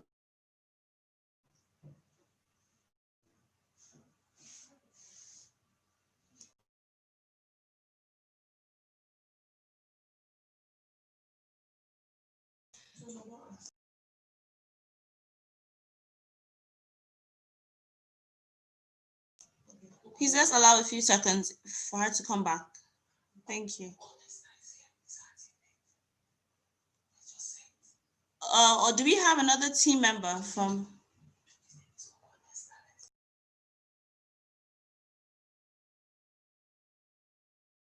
Okay, is Mr. Nestor here, the other team member for the Fleet Tech team? Could you go ahead with the presentation while Ms. Favor sorts out her connection, please, in order to avoid any delays? Mr. Nestor? Hello, can you hear me? Okay, Hello, yes. can you hear me? I'm back. We can hear you So now. I was on the traction slide, and I was saying we want to make the environment eco-friendly and to be Nigerians lead towards SDP goals from now to 2013. We want to create sustainable products, excellent customer satisfaction, eradication of waste dump site by recycling waste to produce fracs containers and biogas and electricity by 2030. We want to make profit of 1 billion by 2035 to create job opportunities for 3,000 people from now to 2035. We'll reach 5 million people by 2025. Meet our team. Please, the team slide. Of course, Ms. Favor Ori, I'm the CEO of FleetTech. I have 3 years experience as an electronics and consult business analyst. I studied computer engineering. I have Elijah Michael Print, the director of hardware, 3 years experience in embedded system and electronics programming. Bekwa Onda is the CFO, 3D modeling and animation, 3 years experience in design and prototyping. Conestel, he's the COO, 4 years experience in renewable energy and recycling. And then we have Onoha Uchichuku, the CTIO, 2 years experience as a software programmer and IoT expert. Of course, without mentors, our team will not be strong. We have Mr. Hanson Johnson, Director Startup of Innovation Hub, and then Mr. Tochukwu Clinton Chukeke of Director CIC. And in he, being our mentor, we've won so many competitions under CIC. Thank you very much. So for the questions, I'll be calling on our COO, who has 4 years experience in renewable energy cycle, and I'll be calling on Bekwa Onda, who is our design and prototyping manager. Thank you very much. Thank you very much, Ms. Favor. And thank you for rounding up on the presentation. Now we'll be taking questions for FleetTech. Questions for FleetTech, please. Please remember to raise your hand so that we can. Yes, Ms. Moy, you can go ahead, please. All right. Very great energy, Favor. I love how passionate you are about your business. A quick question, because I might be a potential customer for one of your products. Can you help me understand exactly how I would be using it? So I see that you have a small biodigester and a larger one. Can you take me through that quickly? Okay. The product comes in 4 sizes, and we provide the bio waste for you. And please, can you speak up? We can't hear you. We can't hear you, please. Hello. Can you hear me? Yes, it's better now. Thank you. All right. I said we provide when we provide the biodigester, we provide it with a full setup and with all you require. That is, we have the bio waste in it at the same time.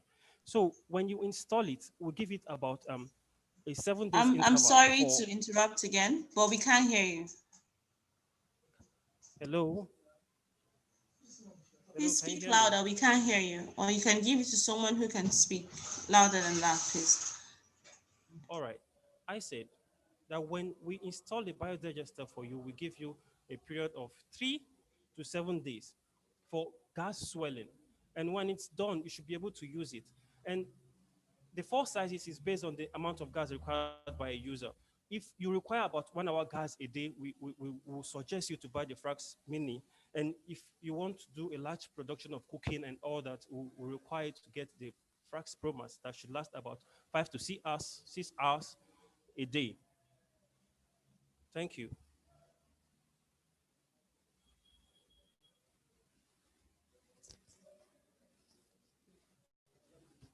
Hello. And does that come Hello? with installation? The price that you have on there, is that the full installation cost? Yes, the price there is quite cheap, and we sell at. Hello, can you hear me? Yes, we Yes, I said can. the you can price, go ahead. the price for the Mini is 25,000. That is the price for production, and we sell at 40,000. Then the Max is that 5,000. We sell at 60,000, and the Pro at 50,000. That's what we are using to produce it, and 80,000 are selling price. Then the Frax Pro Max, which is the largest size, we will use 75,000 to produce it and 110,000 to sell it. And my last question is, how do you plan on getting this to the consumer as far as having distribution channels or All distribution right. partners? What are your plans for that? We have social media handles, and we have marketers already set. And we'll, on social medias, we can receive orders, and we'll deliver it ourselves to them through marketing. All right, thank you. Thank you so much. So, any other question? Yes, thank you. Thank you. We have one more question from Ms. Bolua Shope. All right. Please go ahead Um, with your question. Hello, Fleetech, fantastic presentation. I'm just going to jump off on my three questions, which are kind of related to Moeen's. Just speaking on your distribution model, you mentioned two models I think stand out in your business plan.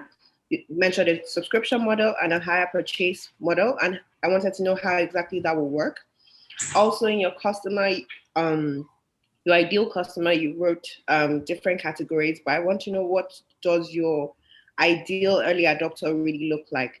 And I think one of the key selling points of your model is by reducing costs. That's what is initially going to attract customers. So how much do you think you can almost guarantee that you would immediately reduce their cost by? All right. We can reduce their cost by 10%. We can reduce their cost by 10%. Okay. And for the hard purchase, if a buyer can't pay the amount there initially, then he can subscribe and pay instrumentally. And how long will this instrumental periods go for, and how long? How It's much? a 6 months period. Okay. Will there be any interest, or it will still be the same amount? It won't be the same amount. Interest we accrued of 5 to 10% based on the size the person is purchasing. Okay. And you've also thought through how you would develop a criteria to select the best businesses or the best people to enter into hire purchase with? Yes, ma'am, we have. Awesome. Thank you very much. You're welcome. Any other question? No, that's it for now. Thank you, Fleetech, and also thank you, Ms. Bulwa Shopper. If you have any other questions for Fleetech, please don't forget to put it in the chat box. Moving forward, we're going into the next item on our agenda, which is the fireside chat. And To take us further in this, we would invite the CEO of Clean Technology Hub, Ms. Ifoma Malu, to introduce our speaker for the fireside chat. Thank you. Thank you, Talatu. So on behalf of the Rockefeller Foundation, all on Impact Investors and Cleantech Hub, would like to welcome the Regional Director for Ford Foundation West Africa, Mr. Innocent Chukuma. He comes with many years of experience working in the development field and also supporting entrepreneurship and innovation.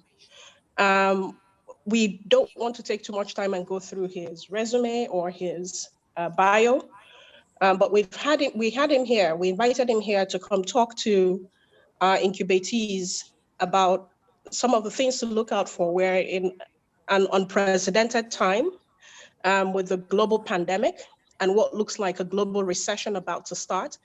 And then we have startups that are about to, get immersed in the business world and are trying to navigate all of those things along with all of the challenges that come with actually starting up an enterprise on their own. So we've invited Mr. Chukuma to come speak to these brilliant young minds and actually give them some ideas and insights about what to look out for, and even much more importantly, how to sort of, go about their businesses at this time with a lot of resilience. So without much ado, please allow me welcome Innocent Chukuma to give us a few minutes, talk to the incubators, and would have him answer a few questions after his talk. Innocent, welcome. Thank you, Ify. I tried starting my video and it's telling me the host wouldn't allow me. Okay. You can start in Talatu, can you allow him, please? Talatu or Chisom. Okay, thank Okay, you. I think, okay, great. I'm not seeing you guys. I hope you're seeing me. Good morning. I flew in from Abuja this morning, and I was hoping and praying that the flight will leave on time so that I won't be caught in the air. And graciously, it did.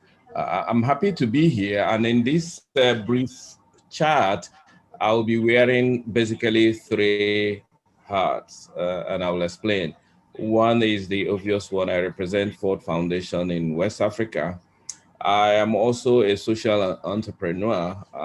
My previous life, I spent almost 20 years working in an NGO, founding an NGO and running it. And I also double today as the vice chair of the Impact Investors Foundation of Nigeria, which is the Nigerian National Advisory Board Task Force of the Global Steering Group on Impact Investment, long name. So I came prepared for a very informal conversation, and it's going to be very, very informal. So permit me if I go into all kinds of colloquialism, because what we are facing today is perhaps unprecedented. We have had global financial crisis before, but in recent history, this is perhaps the first time we'll be having a global financial crisis and also a pandemic going together. So I can tell you that I know how to build agility and stay afloat with this double whammy. But one can share, little experience from similar situations, not so similar, but something near to it that have been involved in the past, and you will get to know in the course of it. So for me, just reflecting deeply, building an early stage business during a global recession and pandemic is almost like bringing up an infant during a civil war, insurgency, or protracted violent conflicts, such as the one we have in the northeast of Nigeria today. And the first thing that comes to mind is that it is not an easy enterprise. This is because the first few years of an infant, and also the first few years of a business, is perhaps the most critical period that defines the trajectory of that infant in life, and also the trajectory of the business. In the case of infants, um, researchers in early childhood development, tell us that the first 5 years is the most critical. Whatever that kid will become in life is shaped up within the first 5 years.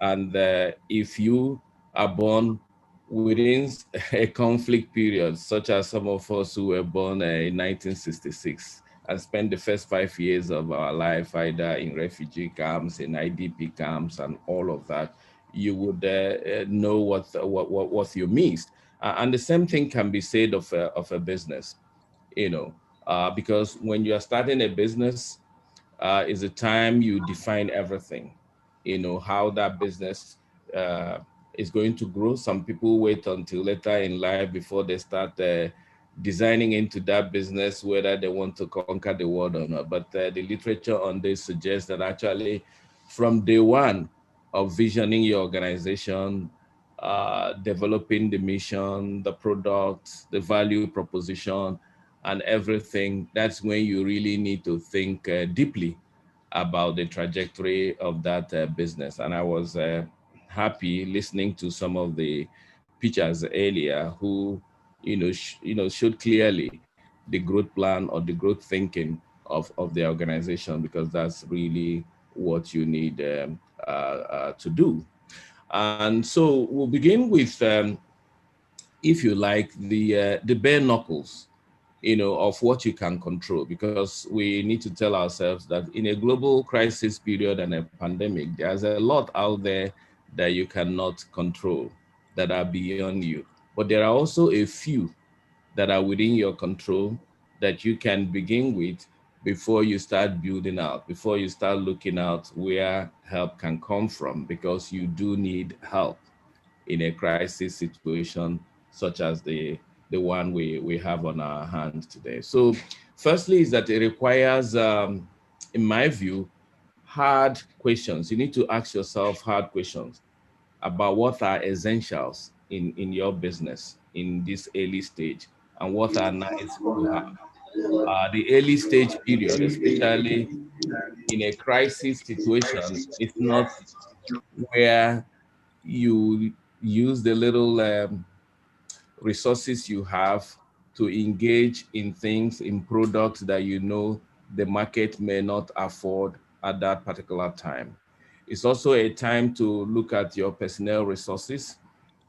How many of the people you have with now do you really need within this period, and how many do you really not need, and how would you go about having that discussions or creating a framework where even those that you want to exit will exit with their dignity. We hear periods like this, people just wake up one day and sack their staff. I was in Hilton Hotel from Monday to Thursday, and on Monday we had no service throughout the hotel. There was no breakfast, no lunch, no dinner. And what was the problem? Because the management of the hotel wanted to lay off 25% of its staff, but wouldn't want to have discussion with them, wouldn't even want to entertain any payment to cushion the harsh effect of the period that they want to let them out. And because of that, the workers down too. So for those who stayed in the hotel within that period, on Monday in particular, the rooms were not clean. You couldn't go to eat, you couldn't, and it cost the hotel a lot. And this is something the hotel could have factored in, um, or could have thought deeply about before they went about sacking the staff. Another issue to that you can control within this period is actually is a period to stay in touch with your peers. It's a period to stay in touch with your social networks and all affiliations you have, to learn about how they are, pulling through. What have they found working in terms of staying afloat? and what have they not found working that you need to stay away from. And also share your own experiences with them, because building a community of practice, a community of support is critical to surviving a crisis period like this. I remember when I was running the Clean Foundation during the 2007-2008 global financial crisis. And we had to do two things. We had to, we were challenged by the number of staff we have because we had fewer projects. Many of our funders had pulled out from funding us because they too have lost their fortunes within this period. Many of you might remember a foundation called Jet Foundation. It was basically wiped out within that period, and we were one of their supporters. So the previous night you went to bed happy that you have such a foundation supporting you. The next day you receive a letter. In some cases, people didn't even receive any letter. They just read that this Ponzi scheme guy had wiped out a Jet Foundation endowment, and they had to go down.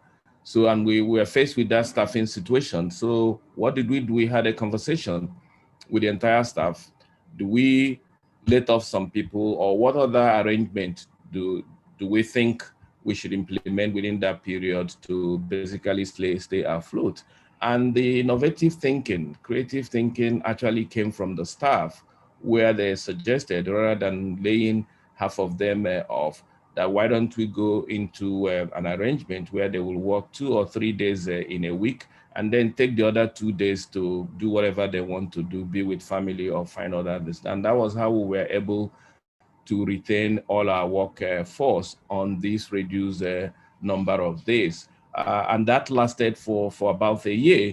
When we started recovering from that crisis, I wanted to call back all our staff to, return to their 6 full 5 days in a week work. Half of them said that they actually loved it. For some, it was the first time that they were having opportunity of being with their kids, because if you live in Lagos and work in Lagos, depending on where you live, some people leave their houses 5 a.m.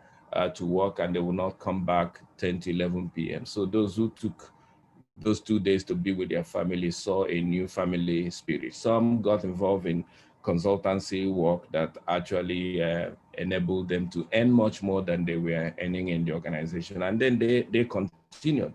So involving your team in whatever you are doing in terms of pulling through from a crisis like this is critical. You may think you know it all, but you don't know where the creative and innovative solution may come from if you involve your team. Then the other thing I want to say before I start rounding off is that whenever you are facing a global crisis like this, whether pandemic, global financial recession, governments and agencies and foundations do have programs that enable them to support, small businesses and early stage businesses.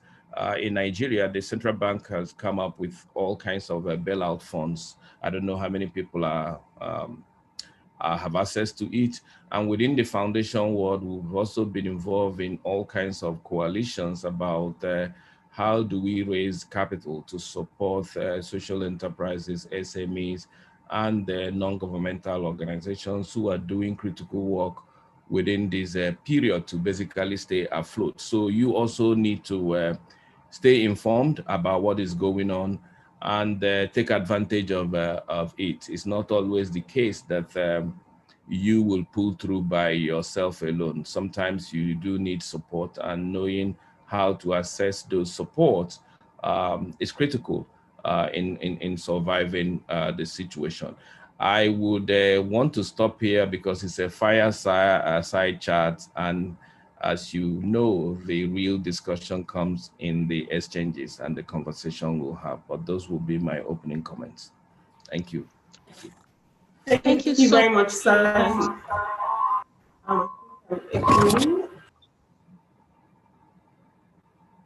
Thank you so much, Innocent. Thank you for those remarks. I wanted to see if there was anybody. Chisom, I don't know if you had a question, but I don't know if any of the participants have questions, especially the incubatees. Do, do they have questions? Have they come up with questions that they would like to ask Innocent? Because this is the time for them to ask. So I'll hand it Yes, over they to you, do. Chisom. Thank you, Ms. Sifi. Yes, we had some questions from the incubates, but Mr. Innocent has answered practically all of them, except just a couple that I'll be quick to ask. Chibuna Obuna from Renew Cycle asked, what are the key performance metrics to focus on to navigate around the recession amidst the global pandemic? And I know that you've touched on that, but please could you elaborate further? So the critical one is actually to sit back and define what should be the goal of an enterprise within a period like this.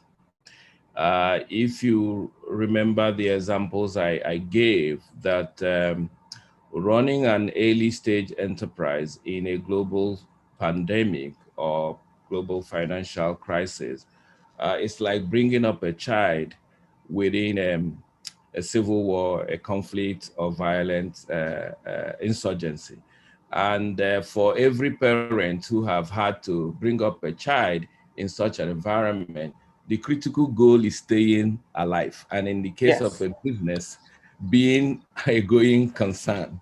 Forget about the growth trajectory you have come up with, that within a year, 2 years, or 3 years, you are going to conquer the world.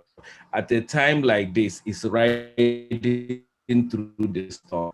You know, if you have ever been in a boat or you surf, or when you see a storm coming, is staying alive and riding through it. So that should be the goal. So you have to cut your costs.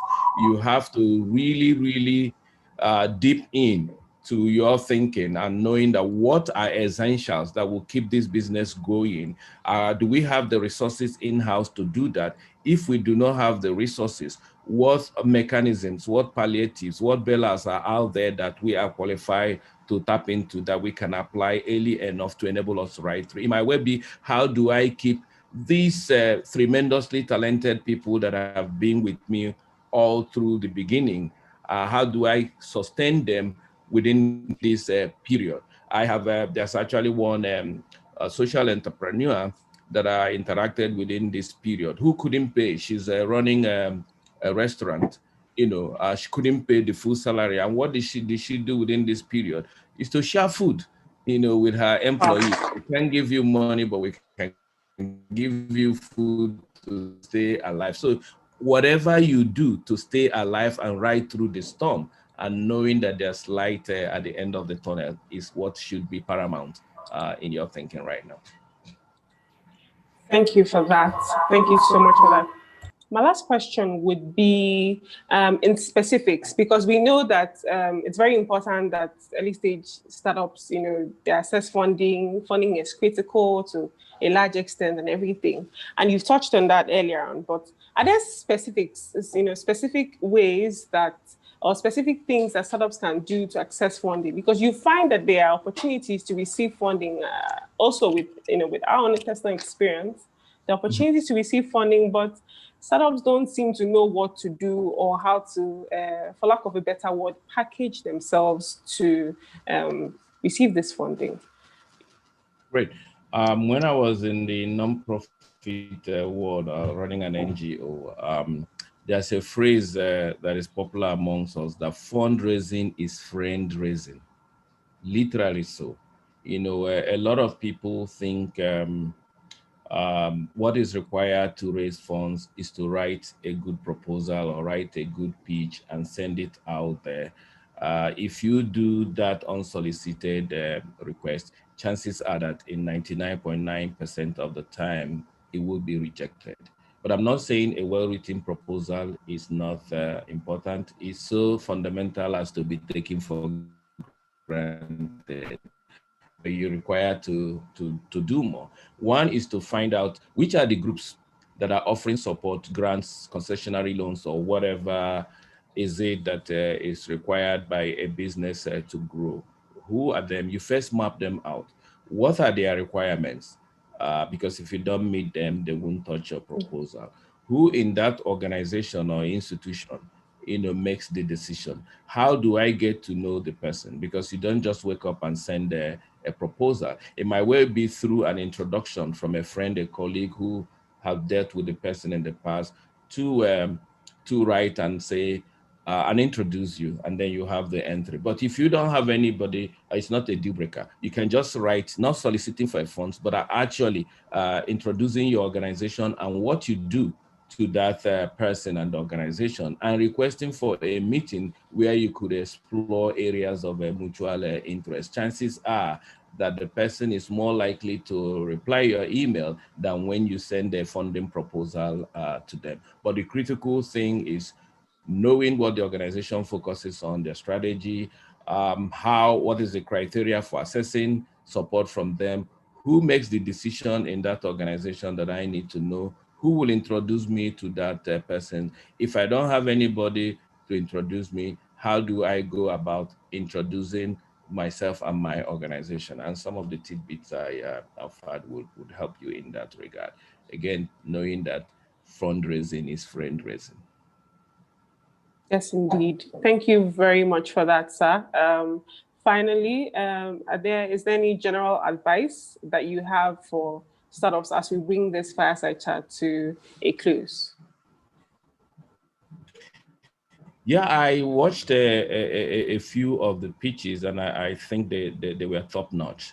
Is to explore as more opportunities of pitches and demo day like this, because you keep refining your art. Within the Impact Investors Foundation that I belong to, we have our annual deal summit, which again is a platform for bringing investors and investable enterprises to interact. And before groups qualify to pitch on that day, they go through what you have gone through here, preparing them and having people who are experienced in the business to hone them and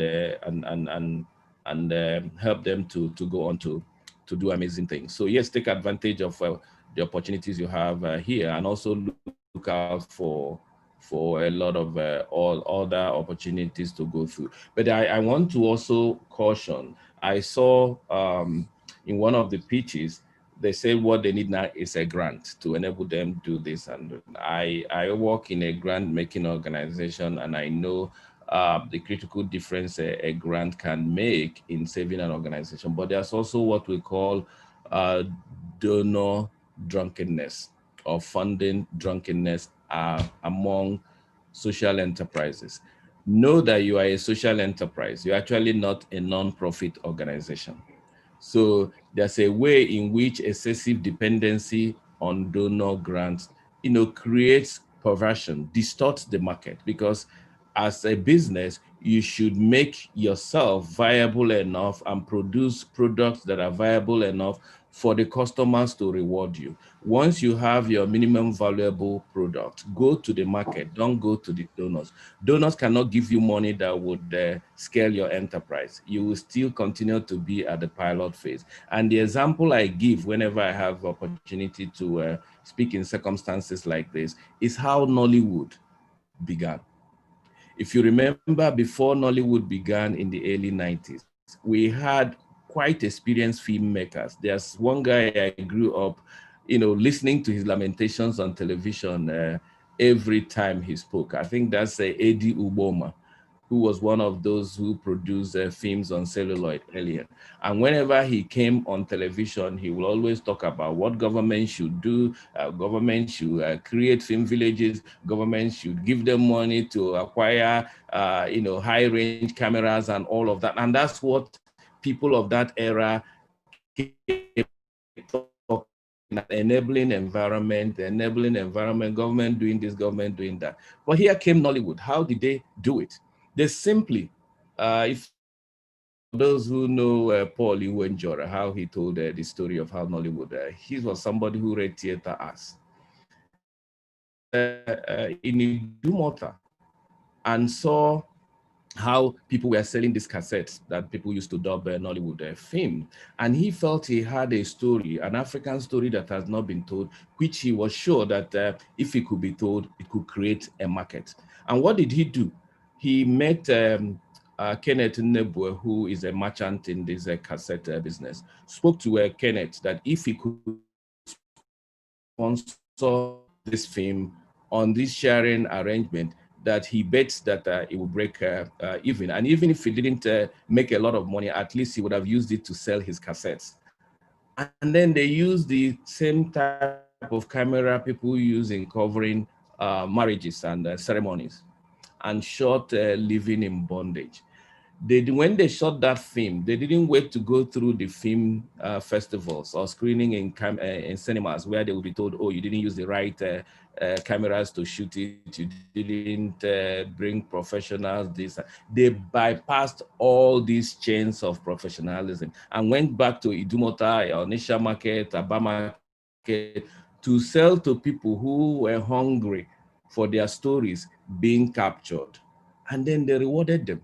And that was how they grew. They bypass all this. So don't wait until you are Rolls Royce ready in terms of all the resources. Always be going to the market, because if you go to donors to do this, if the grants comes, the chances are that the majority of the cases you might not get it. But if the grants come, it will not give you the kind of space you need to grow. So always look towards the market to reward you. The trajectory might be longer, but when you break even, when the market validates your product, it will grow fast. So that's the final advice I would like to give. Don't always depend on donor funding, because they're actually dwindling within this crisis period. Rely on the market, respond to the needs of the market, and market will reward you if they find your product useful. Thank you. Thank you very much, sir. Thank you for this session. Moving forward, I will hand the virtual mic back to Talatu Tafa so that we continue the pitch sessions. So before Talatu comes in, on behalf of all of us, on behalf of Rockefeller Foundation and all I want to say a huge thank you to Mr. Chukwuma for his insights and his knowledge sharing with all of us, not just the incubatees. Even I, as somebody who's running, an organization, I have taken a lot of notes, about 3 pages of notes, listening to him speak. So I just want to say a huge thank you to you for having time. I know how busy you are, but taking time out of your busy schedule to come share with us today. Thank you very much, Innocent. Thanks, Ify. Always, I'm at your disposal. All right, thank you. Thanks Back to you, Talatu. Thank you very much, Ms. Ify.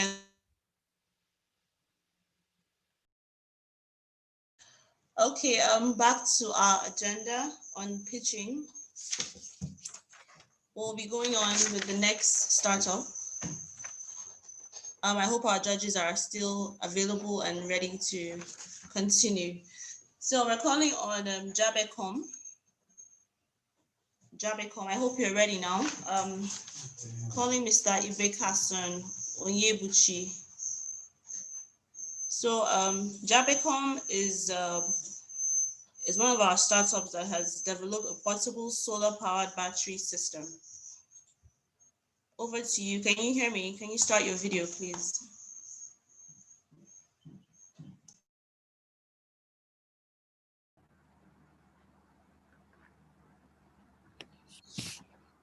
Hello? Yes, we're here. Your 5 minutes starts now. Thank you. Okay, good morning all. Good afternoon. My name is James Ibekasen. I'm the CEO of Jambecom Solutions.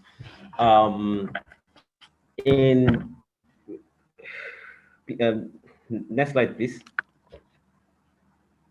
Our mission in Jambecom Solutions is to tackle inadequate power supply in Nigeria through clean energy systems. And we visualize a world where people would have access to power anywhere, anytime. Next slide, please.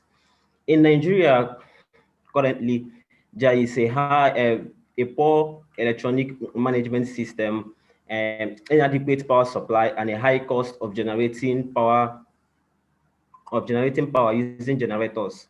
And according to Clean Tech Hub, 93 million Nigerians lack access to electricity.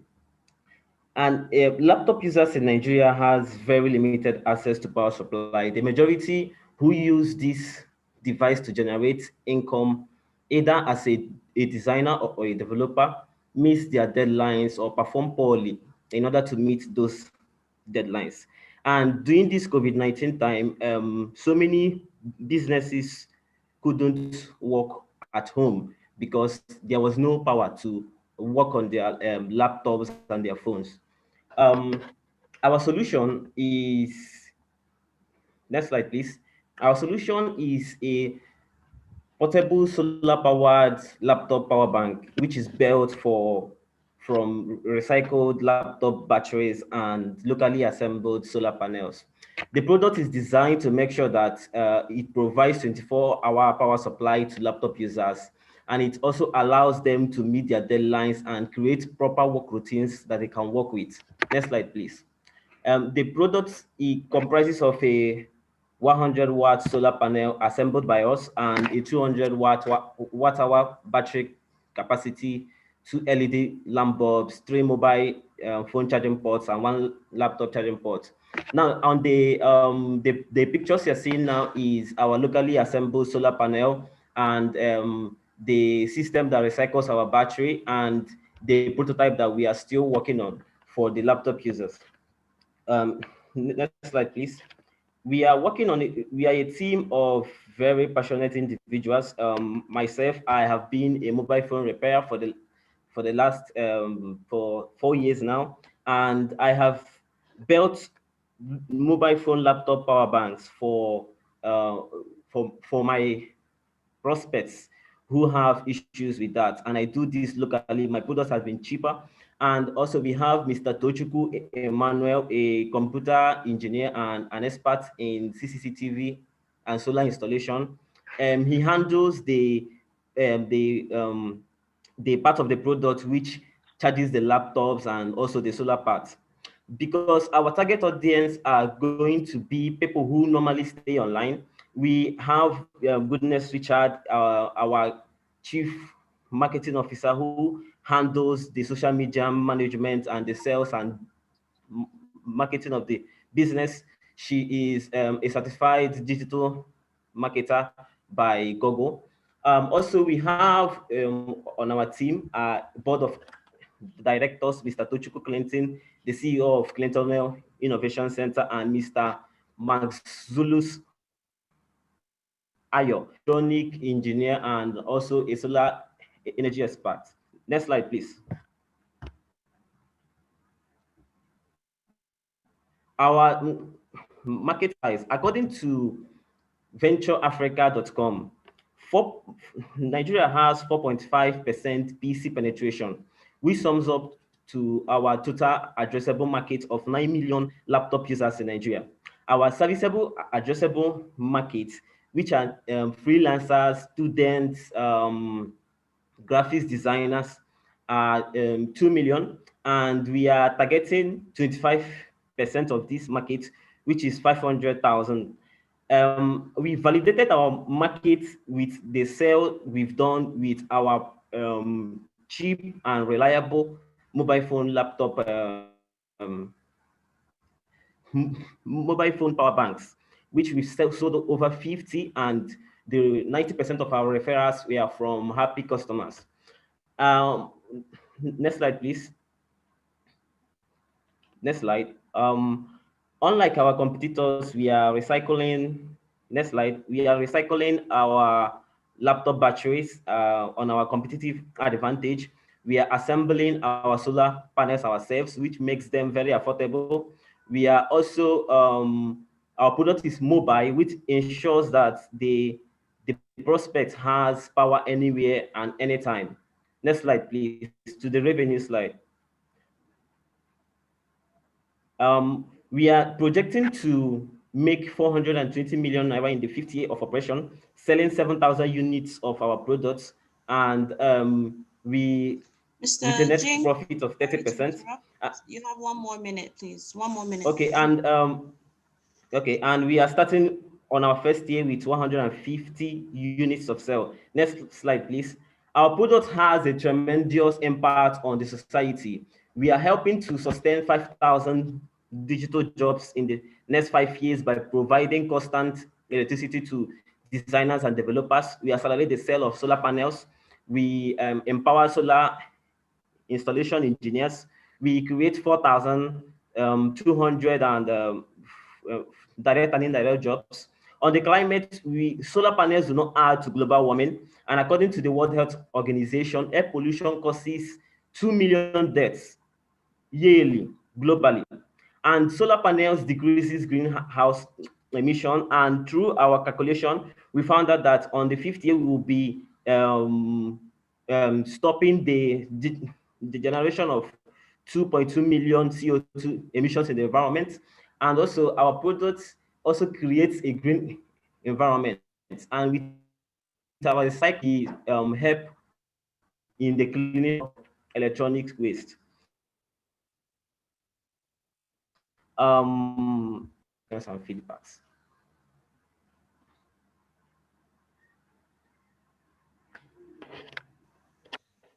Thank you very much, Mr. James of Jambecom. Sorry. Yes, so we'll be taking questions now for this startup, please. Judges, participants, anyone with a question, please raise your hand. Yes, Tabitha, you can go ahead. Thanks, James, for that presentation. I've got to say that these are one of those very encouraging businesses.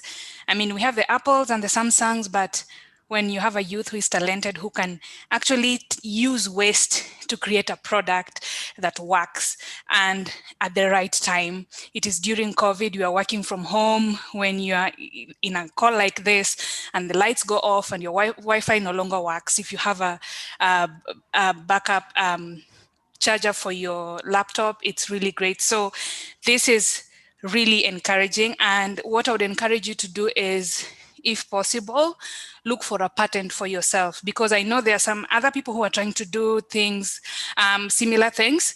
But since you're doing this yourself and you're getting more exposure in terms of your systems and everything, just go look for a patent so that no one else steals your idea. And then just, you mentioned that you mentioned the market and that there are 9 million laptop users and you're targeting students. But I think it's time to start thinking about the laptop life cycle, your battery life cycle, as well as the value chain.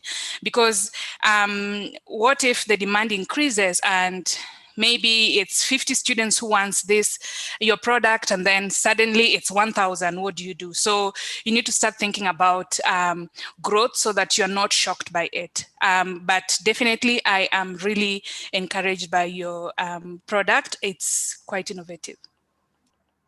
Thank you. Thank you for that. Asosa, can you go ahead, please? Please, if you have any other questions, you can take them in the chat box. Time is fast spent. Sorry. Yes, Asosa, please. Thank you very much for your presentation. I really loved it as well. Just one question: have you done any? What kind of tests have you done for your batteries? So like any kind of cycling tests? Do you know exactly how many cycles your batteries will go before they will go no more? Can you let us know? Okay, the battery we are using is called an 18650 battery, and the battery has a life cycle of 20 years. And since we are recycling the batteries, when we get the batteries, we look at the manufacturing date on the batteries, and we look at the initial battery capacity of the batteries. And so, for instance, if you get a laptop battery and you open it and you have that the battery has actually stayed for 7 years, and we look at the capacity that it has, and it has lost 30% of its capacity. We use that to do a calculation, and we also make sure that the testing process that we are using, the the cells that are the best. So that you also have a test where you look at the discharging, where you look at the internal resistance of the battery. So we carry out all those tests to make sure that the batteries we use for the product is actually accurate and safe. Thank you. Thank you very much. Thank you very much, John Beckham. Thank you so much for your presentation. Please let me encourage again, if you have any questions, to type it in the chat box. We can only take about 2 to 3 after the presentation. Let's also recall that there'll be a time after the pitching to get some more answers from the participants. Thank you. So our next pitch will be coming from the startup called Green Tech. Green Tech is Rose Eke. Are you here? Please kindly respond and turn on your video.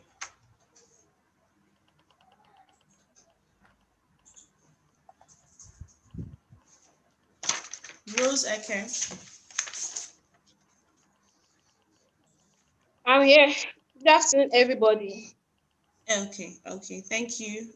So Rose, you have 5 minutes. Please go ahead. Okay. Good afternoon, everybody. My name is Eke Rose Kalu, CEO Green Tech. Green Tech is determined to recycle organic waste through anaerobic digestion. Next slide, please. According to World Health Organization report in the year 2016, about 181 million people still rely on fossil fuel for cooking, and over 64,000 people die yearly as a result of household air pollution. Next slide, please. Next slide. In order to solve this problem, we come up with a solution whereby we recycle this organic waste through anaerobic digestion of this waste to produce methane gas for cooking. Next slide, please. Next. Okay. We have a large market size of about 181 million people, and we intend to start with 5% of these people, among which include restaurants, eateries, rural area, and people in suburban area. This is because of the result of the amount of organic waste they produce in this area. Next slide, please. Our market value. We interviewed 19 restaurants, 22 households, and 3 eateries. And from our feedback, we came to observe that the product saves time, saves money, it's eco-friendly. And some of the challenges that they mentioned was the cost of the products, the sorting of this organic waste. Next slide, please. The products. So because of the cost of this product, we intend to open a mini biogas plant where people in the rural area that cannot afford these products come with their organic waste and get methane gas in exchange for the waste. We also have a small biogas digester and a large biogas digester. Next slide, please. Okay, we intend to make money, generate revenue from the direct sale of these products, the installation of this product, and also we intend to run a lease-to-own whereby people buy these products and pay instrumentally. We also intend to partner with NGOs, corporate and government organizations to get these products for people in the rural area in order to discourage them from deforestation. Next slide, please. Financials. At the end of our first year, we'll be making a revenue, we'll be making about 12 million naira with 5,000 customers. And by our 5th year, we'll be generating a revenue of 146 million naira. Next slide, please.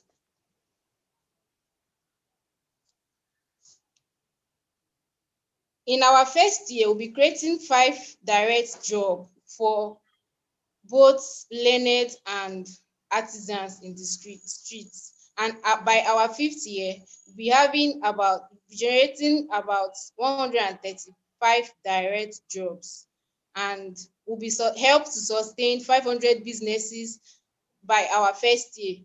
This includes those people that come to get biogas in exchange for their waste at no extra cost. Next slide, please.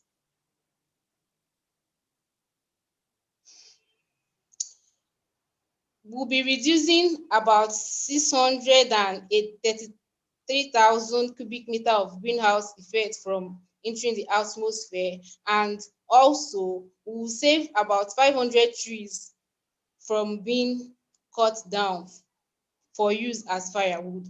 We'll also be reducing about 3 million kilograms of organic waste from the dump sites. Next slide, please. Next slide. Okay, our competitors include Avenum, Link, and Clark Energy. And the advantage you have over these people is because of the easy operation of our product and free maintenance services that will be rendering for people, as well as the promo that will be running whereby people come and exchange their waste for biogas. Next slide, please. So far, we've been able to generate a business plan. We are done with our design and modeling, and also we've done our market research. Next slide. Your time is up. We'll allow you just 10 more seconds to round up, please. Okay, next slide. The team include myself, Ekero Scalo, who is a polymer engineer and also a project manager, and we also have our mentors, Mr. Nyeke Chinecherim, Mr. Chibuikem Abuebu. Thank you. Thank you very much, Rose, on behalf of Green Tech.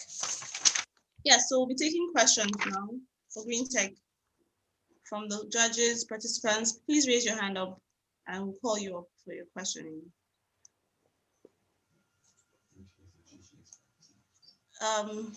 Bolua, you're unmuted. Do you have a question for them? Okay. I don't think she can hear me. All right, thank you very much, Green Tech. If there are any further questions for them that might come up, don't forget, please, to type it in the chat box. We're moving on to the next pitch from a startup called the G Green Expert. G Green Expert. Is Mr. Daniel Ikong available, please? If you are, kindly respond.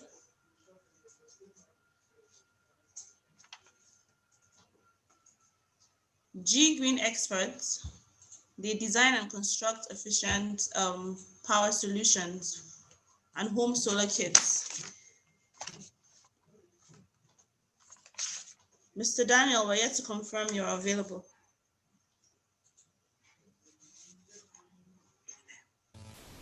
I am available. Can you hear me? Yes, we can. Welcome, and please turn on your video so we could see your face. And my video is on. Can you see now? Okay. All right then. Thank you, Mr. Gideon Ipong. Okay. Yes, please. You can start your presentation. You have 5 minutes. Please keep to time so we don't have to cut you through. Thank you. All right. Good afternoon, everyone. My name is Gideon Ipong. I'm the founder and CEO of G Green Expert. Last year, my auntie was so depressed because she repaired her generator twice that week, yet it went back again. She complained also about the smoke and the noise produced by the generator before eventually packed off. That is what 17 million SMEs are going through in this country to light up their shops. Well, eventually I built a small system for her to light her shop, and now she's enjoying 24 hours light. And then she also decided to connect her neighbors to her shop, and then she's collecting 2,000 naira from them every month. So she's generating extra revenue. Today we have a solution that is positioned to help SMEs have access to the affordable and renewable energy without any deposit. Our solution is called Smart Upgrade mini power station. We have moved from idea to design, and now we have our MVP servicing 7 customers. What is compelling about our business, the payment model? Problem. The problem we have basically is access to energy. And then we have 17 million SMEs that are struggling to power their shops. And then 2.5 billion is being spent in Nigeria for SMEs to generate their light privately. And also we have the smoke from this generator and the noise that is caused by this generator. And from our findings, 1 kilowatt of energy from solar will save about 156 kg of CO2. And if our system can remove 0.5 kilowatt of generator, the one we call I pass my neighbor, we'll be able to take away 68 kilograms of CO2. And in 1 year, be able to remove 334,000, we will save 34,000 of kilogram of CO2. Now, our solution here is to provide access to clean power. And also in the next 2 years, we are looking at rolling out looking at how we can roll out throughout the state. And then we picture 500 SMEs having our system. And by that, we are going to remove at least 300 generators from the market. Then our customers is very comfortable with 500 naira. We have discussed with them. We had a business model of weekly payment and monthly payment, but most of them accepted the 500 payment. One of our customers also used our system to generate more revenue by using her POS service. Also, you can charge the POS there, and then also she also charge phone and collect money from it. We are positioned to fight and combat climate change because by removing a good number of generators, 200 in a year, we are placed to do that successfully.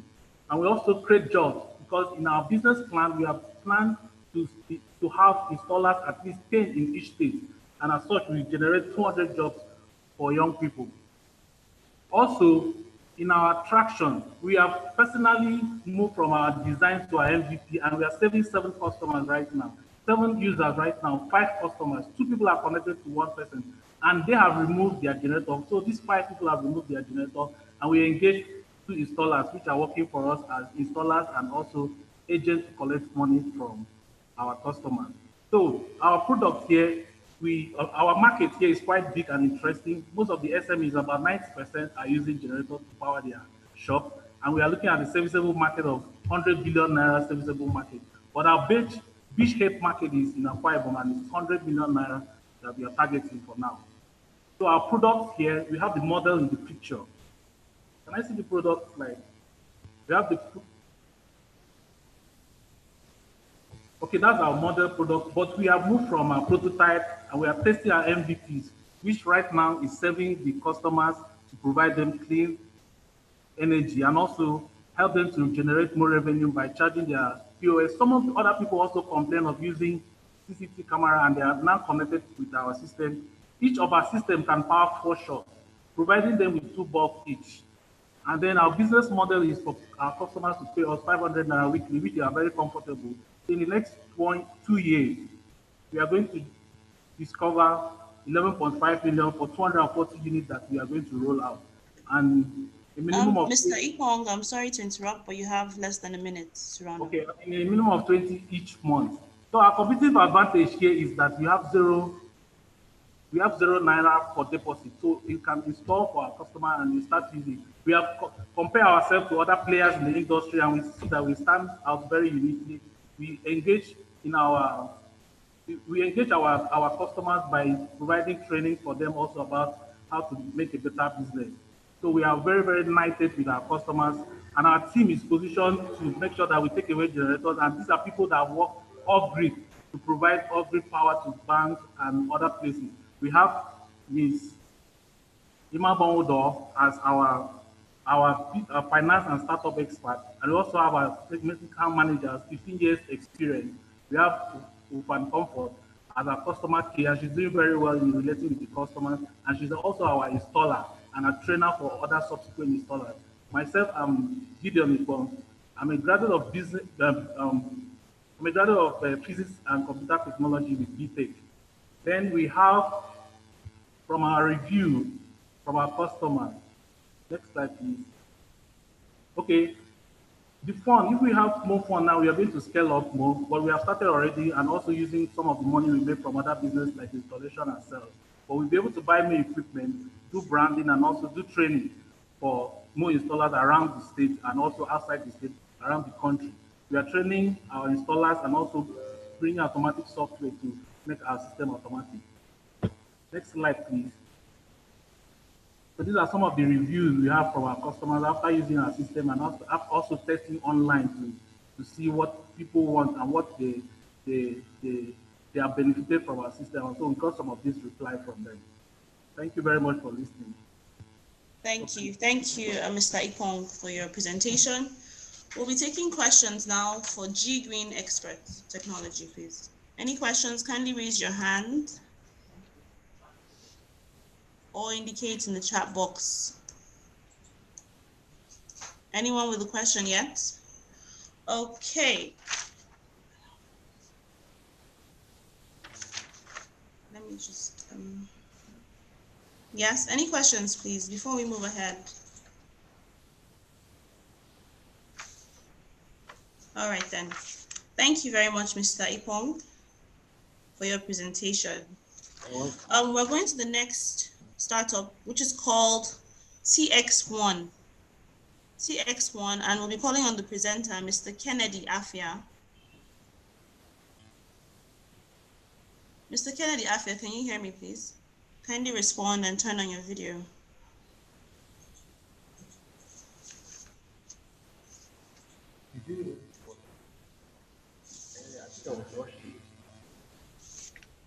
Is Mr. Kennedy Afia available, please? Okay, someone's raising their hand.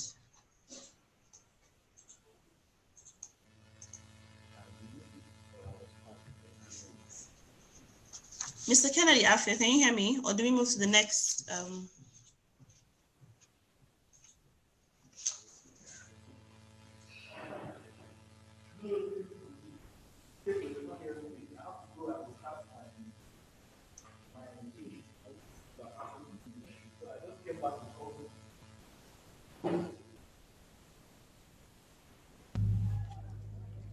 Hello, everyone. Yes, please. Yes. Mr. Okay. Eddie, are you the one speaking for? Yes, I am. Oh, okay then. All right. Can you turn on your video, please? The option isn't available. Yes, we're working on that. Sorry. Okay. So TX1 is a tech innovation startup, and Mr. Edidion will be presenting on their behalf. Please keep it to 5 minutes. All right, no problem. Thank you very much. You're welcome. Go ahead, please. Hello, everyone. My name is Edidion Etuk, and I'm going to be presenting TX1.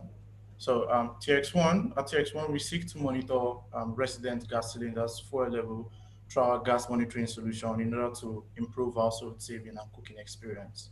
And also we try to bring households to cleaner cooking gas. Next slide, please. Yeah, to talk about this problem, I would like to tell a story. So back in 2017, I was with my family and we came back from church around 9:30 a.m., second service and all. And we wanted to cook, as is traditional in most African homes, wanted to cook rice and chicken. At first, we fried the chicken, gas, we use gas, we don't use kerosene because it's sort of lit as a place and the black coal that comes from kerosene. So after preparing the chicken for the gas itself, we ran into an issue. The gas finished. So being the first one and the firstborn, I had to step up and go to look for where to buy gas. And this itself was strenuous on my end because there was no gas, there was no closer gas supply center near me, and they weren't open because it was a Sunday morning.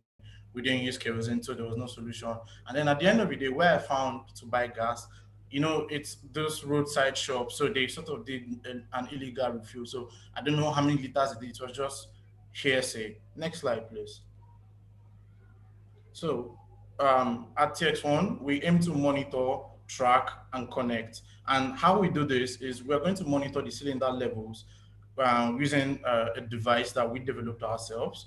Also at TX1, we want to enable households who have not yet transition into the cleaner gas to use traditional fuel. And we also aim to transform every gas cylinder in people's homes to every gas cylinder in people's homes to smart devices. Next slide, please.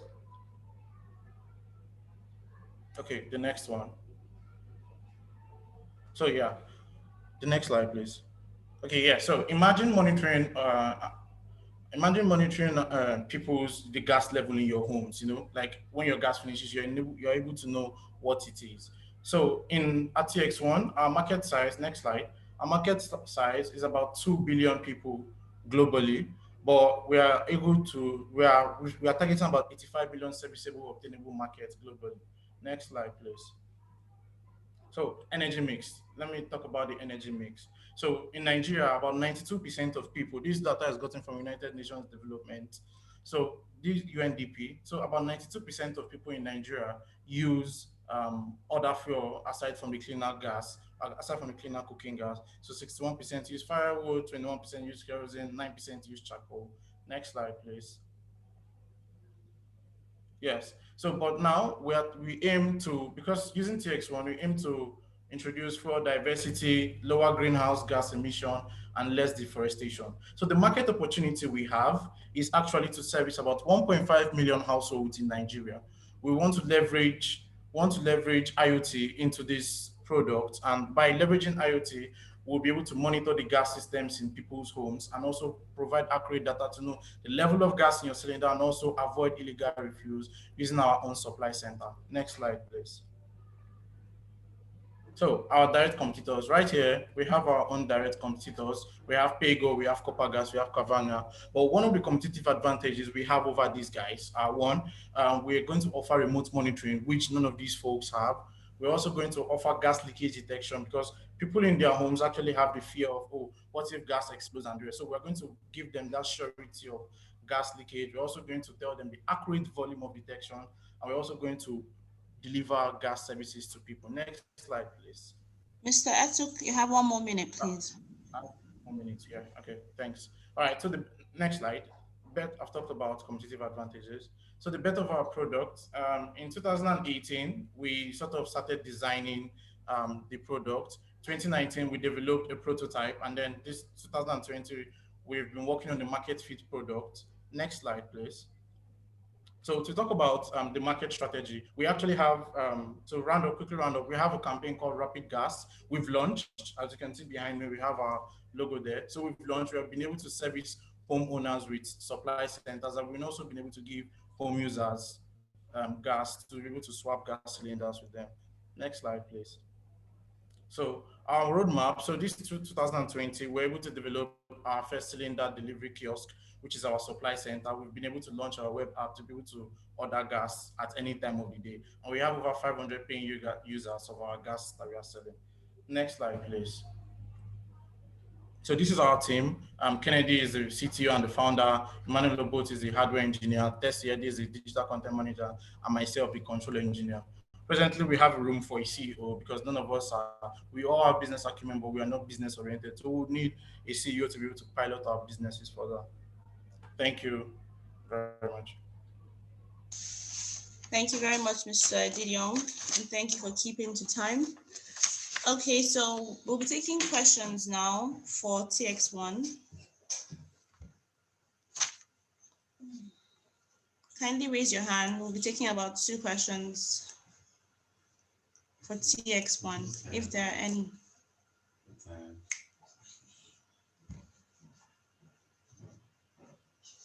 Yes,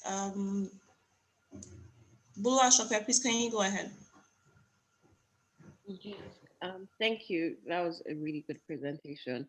And we're definitely seeing more interest in using Nigeria's huge gas supply more efficiently in the coming years. And there's a big push from both governments and people already in the sector. So I think my question will be, and it's good that you've already mapped out who your potential competitors are, but what percentage market share do you think you want to achieve within the next 3 years that you think will put you in a position to be profitable and comfortable? Because I see that you're targeting lower income. So I imagine that you're playing a numbers game, so you're playing on volume. But what percentage of the market do you aim to attract and hold and would ensure that you remain profitable? Okay, thank you very much for that question. If you look at our future roadmap in the previous slide, we are targeting about 32% of the market share in the next 3 years. So we know that there are about 1.5 million Nigerians households. So we want to target about 32% of those to be able to become profitable. And that's our plan for the next 3 years.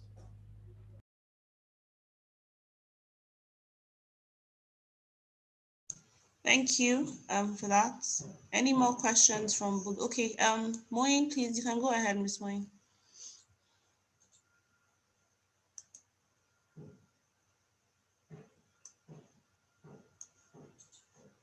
Thank you. So great presentation, quick question. Are you currently, so are you selling just the device and then are you selling a subscription, or how exactly are you making money? Sorry, I didn't grab the question. You said, you asked if I didn't get the question completely. Great. So are you selling the device alone, or is it device and a subscription? Okay, so we're actually selling the device. We have several revenue streams. So one of those is to sell the device. There's no subscription-based payment. You own the device once you buy it from us. And then after that, our revenue stream also, once a user buys this device, you are connected to our smart grid. So we are able to monitor you and also inform you using customer support and telling you that, okay, your gas is about 25%. Would you like to refill? Come to refill at our own refilling stations. And also another method in which we also hope to raise revenue is some home users, because buying gas cylinder itself is actually pretty expensive. So we aim to actually provide gas cylinders to home users, and the home users just pay for the content themselves. So of course we would like to buy the gas cylinders and own them ourselves to sell to these users. But if the cost is a bit too high, we'd love to partner with gas services like Total, who already have gas cylinders and then who would already handle the gas as a service themselves. So all we would introduce for them is the monitoring to ensure that they refill the gas, to refill their gas effectively. And that's what our device is for. It's for the monitoring of the gas level itself.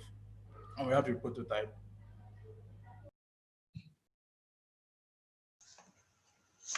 Thank you very much.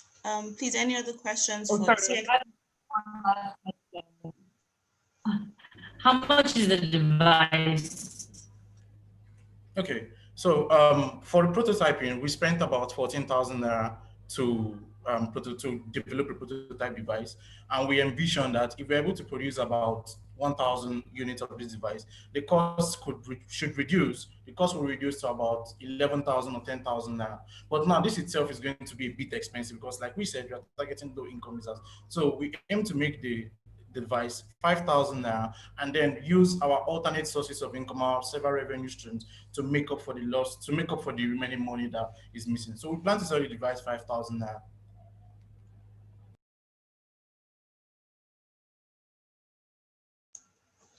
Thank you very much. Any further questions, please drop in the chat for TX1. Going to the next speech, we have Hesa Hub. Hesa Hub, we're calling on Chimela. Chimela, can you hear me, please, of Hesa Hub?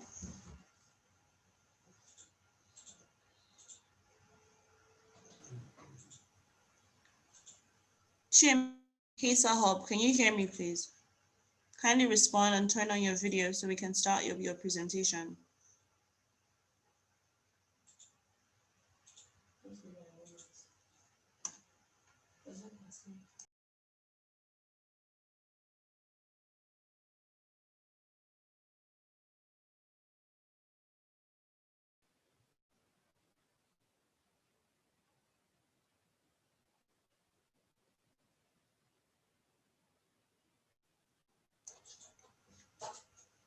Someone from the Hesa Hub team is yet to respond.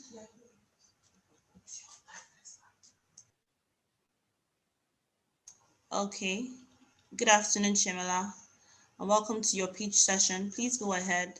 You have 5 minutes.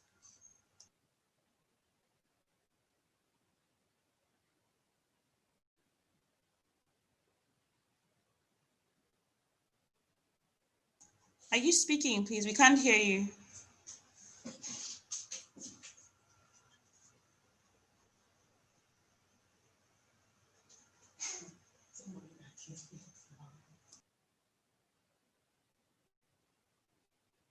We still can't hear you.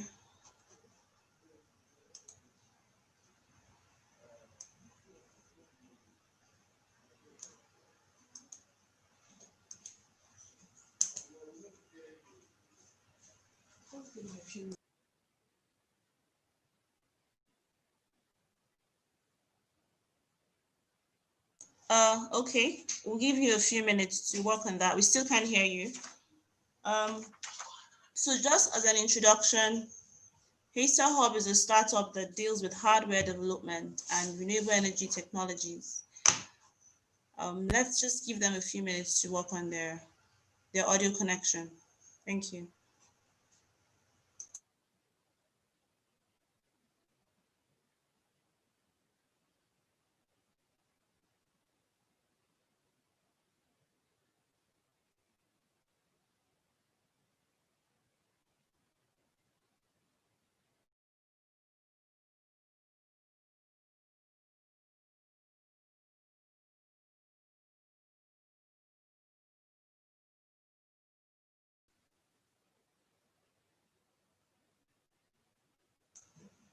Chimana, can you at least type in the chat section to tell us the problem, or we should go ahead with the next presentation?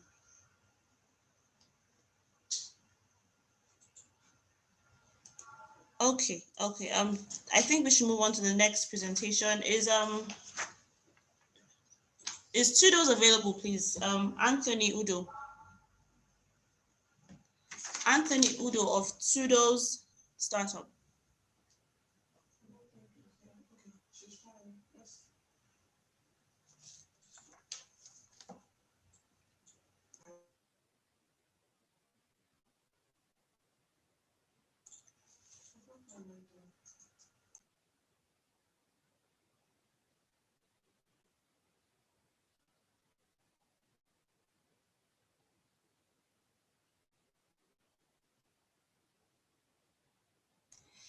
Yes, I called on Tudos. That is the next startup for pitching. Are you available, please, Mr. Anthony Udo?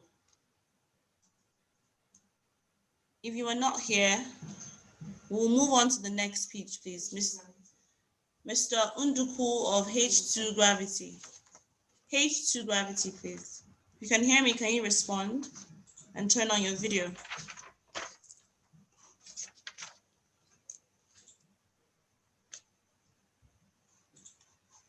I'm yet to get a response from H2 Gravity.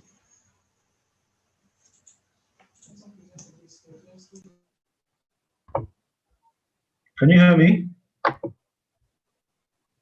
Yes, I can. Yes, I can. Yes. I get a response that the host has disabled participant screen sharing. Sorry, I didn't hear what you said. Okay.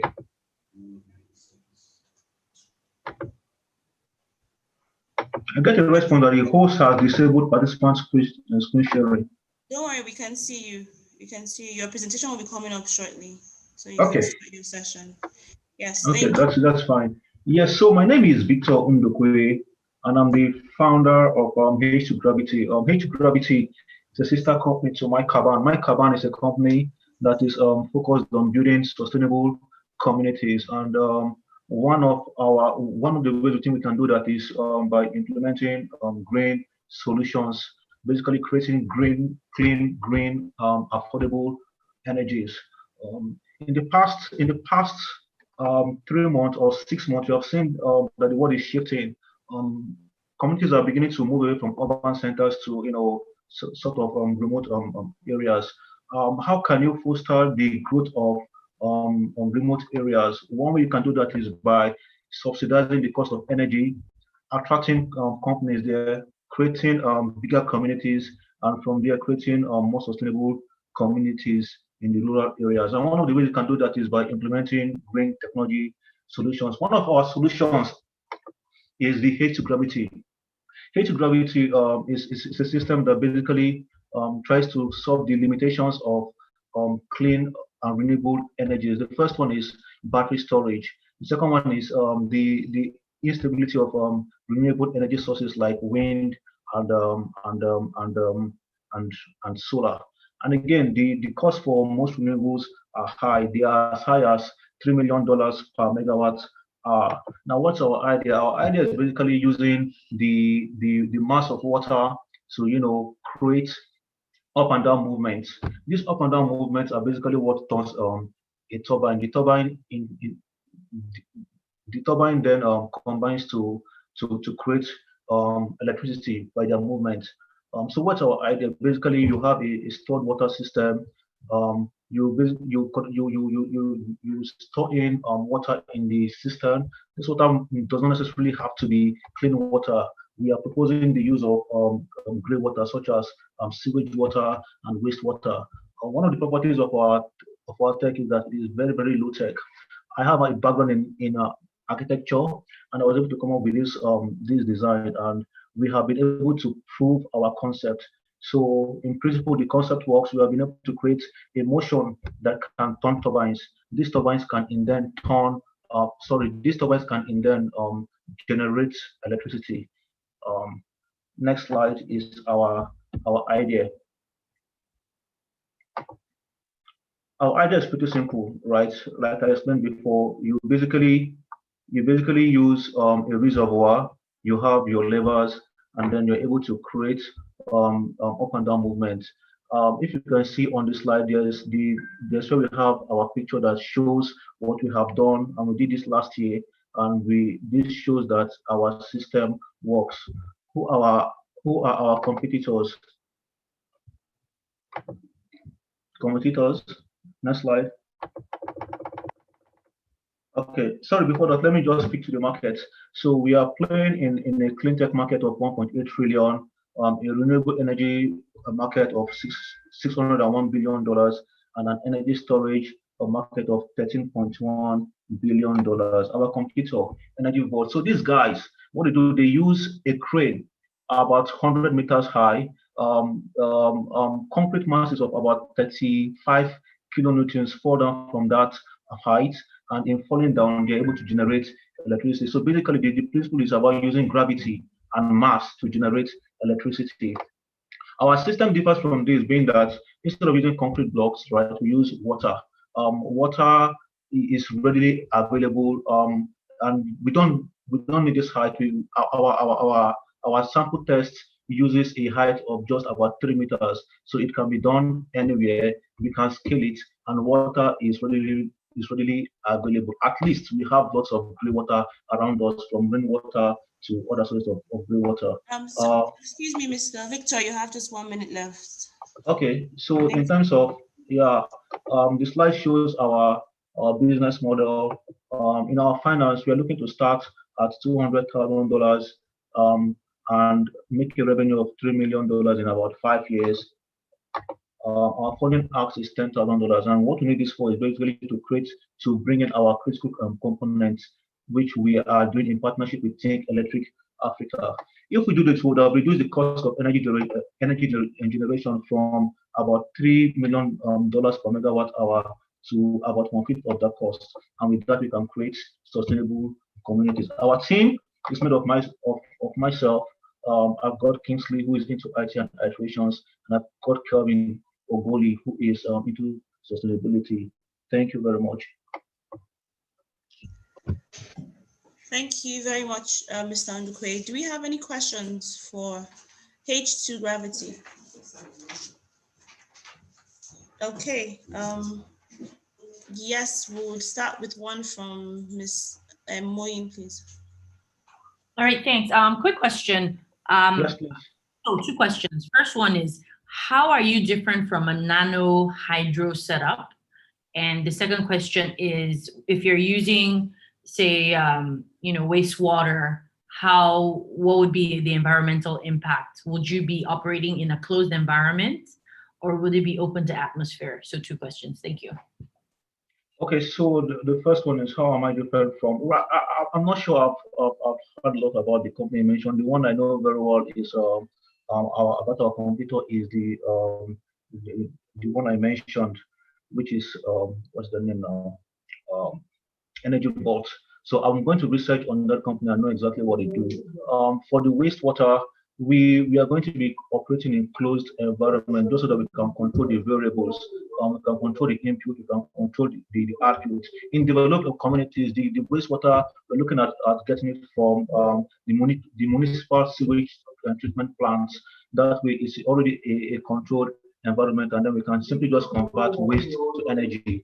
We're also looking at for the rural areas, you're looking at canals and all these places where we can, aside from helping them treat the dirty canal water, use it to power their communities and basically open up the communities for more sustainable development. Okay. Thank you. Tabitha, please. Thanks for your presentation, and I'd like to give a Hello, caveat Tabitha, that. can you hear me? Yes, I can. Can you hear me? Yes, I can hear you. Okay, thank you. I'd just like to give a caveat that this is not my field in terms of the mechanics of how this works. But from a face value point of view, first of all, just looking at the spillage risks, you're putting a turbine in a sewage. I mean, which sewage system, especially a government system, would allow you to do that? And then, for example, the system diagram that you showed us in your presentation, the structure looked like it was about to fall. So I'm wondering, how is that working out? I mean, it's supported with the wood and stuff. And then I'm just curious, why is it that there are very many wastewater plants across the world? For example, I visited one in Bangkok. It's a huge wastewater plant, but they are not, I've not had them think about such a system.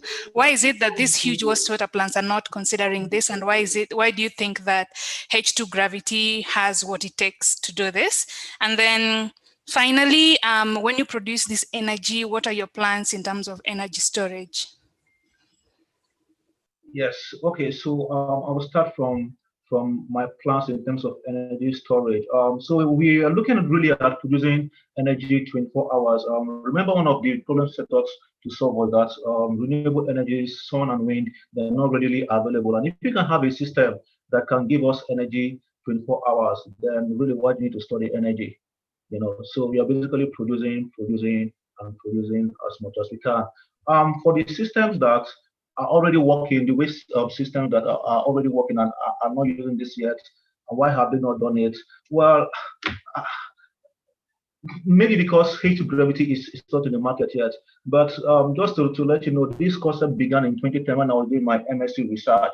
I worked at the Energy Research Center at UNN, and I couldn't get far because the obvious problems of funding. And apart from funding, we don't have the kind of institutions that can give us the kind of component that we need to make these things, right? So that frustrated me in 2010. In 2019, I went back to it again, and I was able to move a step ahead. So we believe that if we move on, we are going to bring the solution to the world. The concept is not new, right? Energy vaults use the same concept of gravity and mass, and they are doing well. In fact, SoftBank gave them $110 million in investment. So in terms of the technology, it works, but maybe people have not discovered how to use water as these components to generate electricity. So we believe that when we come to the market, many of these wastewater treatment companies around the world can adopt our technology and our system. I don't know if I've answered all the questions. Yes, thank you, Mr. Victor. You have any further questions, you can check the chat box for them. Thank you so much. Thank you. Yes, you're welcome. We're moving to the next presentation from Hazer Hub. I hope you're ready now. Shemela. Yes, ma'am. Here, I'm ready. Okay, all right, thank you. Okay. Please go ahead. You have 5 minutes. All right. Good afternoon, everyone. My name is Anosike Chemela Miracle, and I'm from Hazer Hub. Next slide, please. At Hazer Hub, energy across Africa. We tend to achieve that by creating micro clean energy businesses. And our clean energy solution is a mobile solar powered charging station. Next slide, please. Now, in just a few decades, battery-powered devices have become the main drivers of our lives. Now, without them, we feel just as stranded as a dead Tesla. Now, when smartphones start dying, people start getting weird. They start heading home immediately. They demand chargers from strangers. They do a lot of things. Now, some might even go as thoughtless as borrowing charger from random stranger. And a false story about a girl unplugging the grandfather's life support to charge her phones was so uploadable that it went viral. Now, according to United Nations report, there are 201 million Nigerians, of which 84% of this population own a mobile phone, but only 56.5% have access to electricity. Now, this percentage include those connected to the grid, which is epileptic and unreliable, and those who are entirely off grid. Now, as a result, some phone users without access to electricity patronize public phone charging vendors who use petrol and diesel to power generators. And these power generators incur a lot of running and maintenance costs, they pollute the environment, and they cause health issues. Next slide, please. Our solution, like I mentioned earlier, is a mobile and portable solar power charging station. Now, our device is made up of a removable power pack. This power pack powers up the station. It can be removed and used independently. Foldable solar panels and an electronic control system, all housing in an enclosure on wheels, and can be easily set up anywhere by anyone with zero technical knowledge. Now, our product has other features. Next slide, please. Our product has other features, which includes wireless monitor and activation. It's cost effective. Energy access is renewable and clean. Next slide, please. Next slide, please. Okay. Now, our solution has other features. Now, so far, we've been able we've been able to develop a battery charging station. We intend to set up the power pack for the station with lithium-ion batteries. So we recycle the batteries ourselves. So far we've been able to build a a charging station, a testing and capacity building unit, and we'll be able to develop a fully functional power pack for our charging station. Next slide, please. Now, next slide, please. According to Odiometer report, Nigeria emits 82.6 million tons of CO2. This is at 2018 report, and a greater percentage of these emissions come from the power sector. Now, if you substitute this with our charging stations, we'll be saving several tons of CO2 emissions yearly. Next slide, please. Next slide. All right, our market opportunity. Our market is quite large as there are 168 million and above phone users in Nigeria, and we have about 67 and above phone users that patronize public charging vendors. And we are targeting 1% of this above this percentage of persons that patronize public charging vendors for a start. And these persons are located in all the higher institutions in Abia State. We have 12 higher institutions in Abia State, all the major markets in Abia State, Aba. We have major markets in Aba. Area alone has about 37,000 stores and lots of traders in it. And we're also targeting strategic junctions in Aba and Abia States. Next slide, please. Now, with our market research, 80% of our respondents said they spend 6 hours daily on their mobile phone, and they said they often run out of battery, and they'll be willing to pay for an energy access that is convenient and accessible. Next slide, please. Now, we intend to generate revenue from this idea in two ways. We intend to generate revenue from this idea in two ways. The first is lease to own. We intend to lease out our station to young persons with a lease fee of 520,000 naira, which is spread within a period of 1 year. And we also intend to work with booth agents, which will give out this station to young persons to work as booth agents. Next slide, please.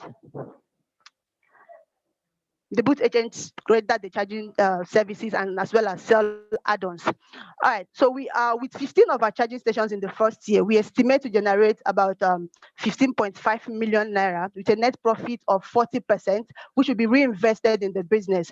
And this will enable us to build additional charging stations. So at the end of year 3, we'll have 81.6 million naira, and we have about 95 charging stations set up and running. Next slide, please.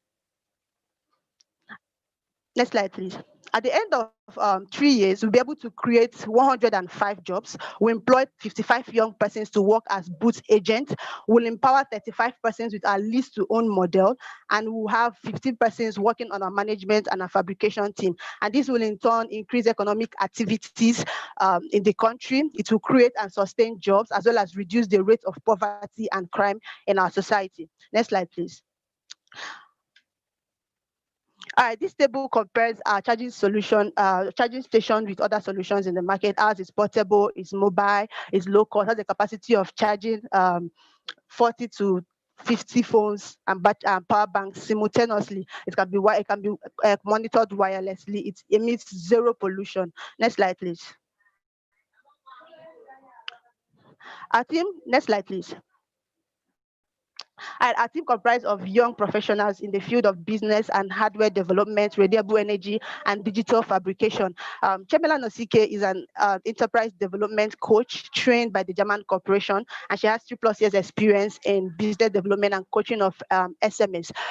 Wisdom Ayo is a seasoned engineer, an award-winning engineer with 9 years plus experience in renewable energy, digital fabrication, CAD, computer design, modeling, and robotics. Ferdinand Chibreze is also experienced in modeling, product design, and digital fabrication. And our mentor, Mr. Chibuike Abebu, is the country manager, Africa Clean Energy Programs in Nigeria. Thank you very much. Thank you very much, Chimela, for your presentation. We'll be taking questions now for Hesa Hub. Kindly raise up your hand so that we can call you.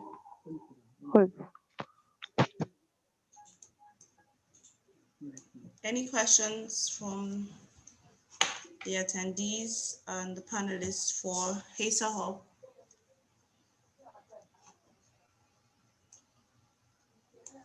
Okay, like we have said before, during the course of the program, if you have any questions for them, please leave it in the chat box.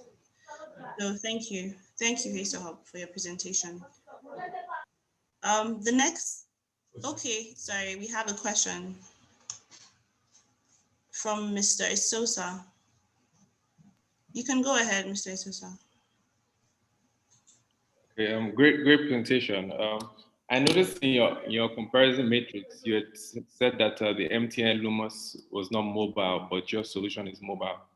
Can you explain that to me? MTN Lumos versus your. Sorry, that MTN Lumos is not portable, but your solution is portable. Okay, on the portability, why ours is portable? Because, like I said earlier, it could be set up. It could be set up in a strategic position. It can be moved from one place to another. Why MTN Lumos is stationary in a place, you set it up, you power your house. But this one is more like a business in a bus. You take it out in the morning, you set it up, and then business starts. Then in the evening, you close it up, takes it home, or takes it where you park the system, and then that's it. So that's on portability. Okay, I just wanted to point out that it's not a like for like comparison. That's all. Because Okay. MTN Lumos is serving one customer and you are serving several customers. Okay, so thank you, sir. Thank you for that, Mr. Isosa. Yes, Bula Shopper, please go ahead with your question. Okay. So great presentation. My question will be, I think one of the customers that you can immediately approach are people that currently are mobile agents, payment agents, whether for any of the payment platforms that currently exist. Have you thought of other businesses that you can potentially collaborate with, or that complements that you can scale quickly? Okay, on that, ma'am, we also intend to collaborate with event centers and other public centers who'd be maybe needing the charging station or be wanting to charge their phones. So we're not just working with just the booth agents. We also the intention, we also want to replace the conventional phone charging business that's already existing in the market. But I know it wouldn't be that easy for them to adopt the solution and discard the one they have already. But because it is cost effective, we can lease it out to them, then they use it for a period, see the usefulness, and then on the long run they might totally discard what they have already and then adopt the solution. So we're not just working with booth agents, we also want to lease out and replace the conventional phone charging business in the market, as well as partner with municipal cities and event centers. Brilliant. Thank you. Thank you. All right, thank you very much. Any other questions before we move to the last page for today? Okay, so for the last page, we'll be calling on Tudos. I don't know if they're here now. Tudos, please.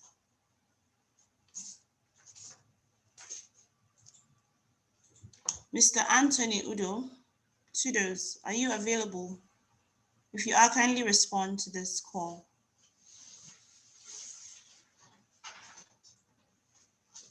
Okay, but it seems they're not available right now. So we'll be going to the next item on our agenda. Thank you to all the teams that have pitched. And thank you to all the judges for your insightful feedback. We want to just give the judges one more opportunity to give their general feedback on the presentations for today. So any further comments from our judges, please, we'll welcome them now. Mr. Ifeanyi, Ms. Moin, Mr. Isosa, Ms. Bulu Ashope, and Mr. Bita.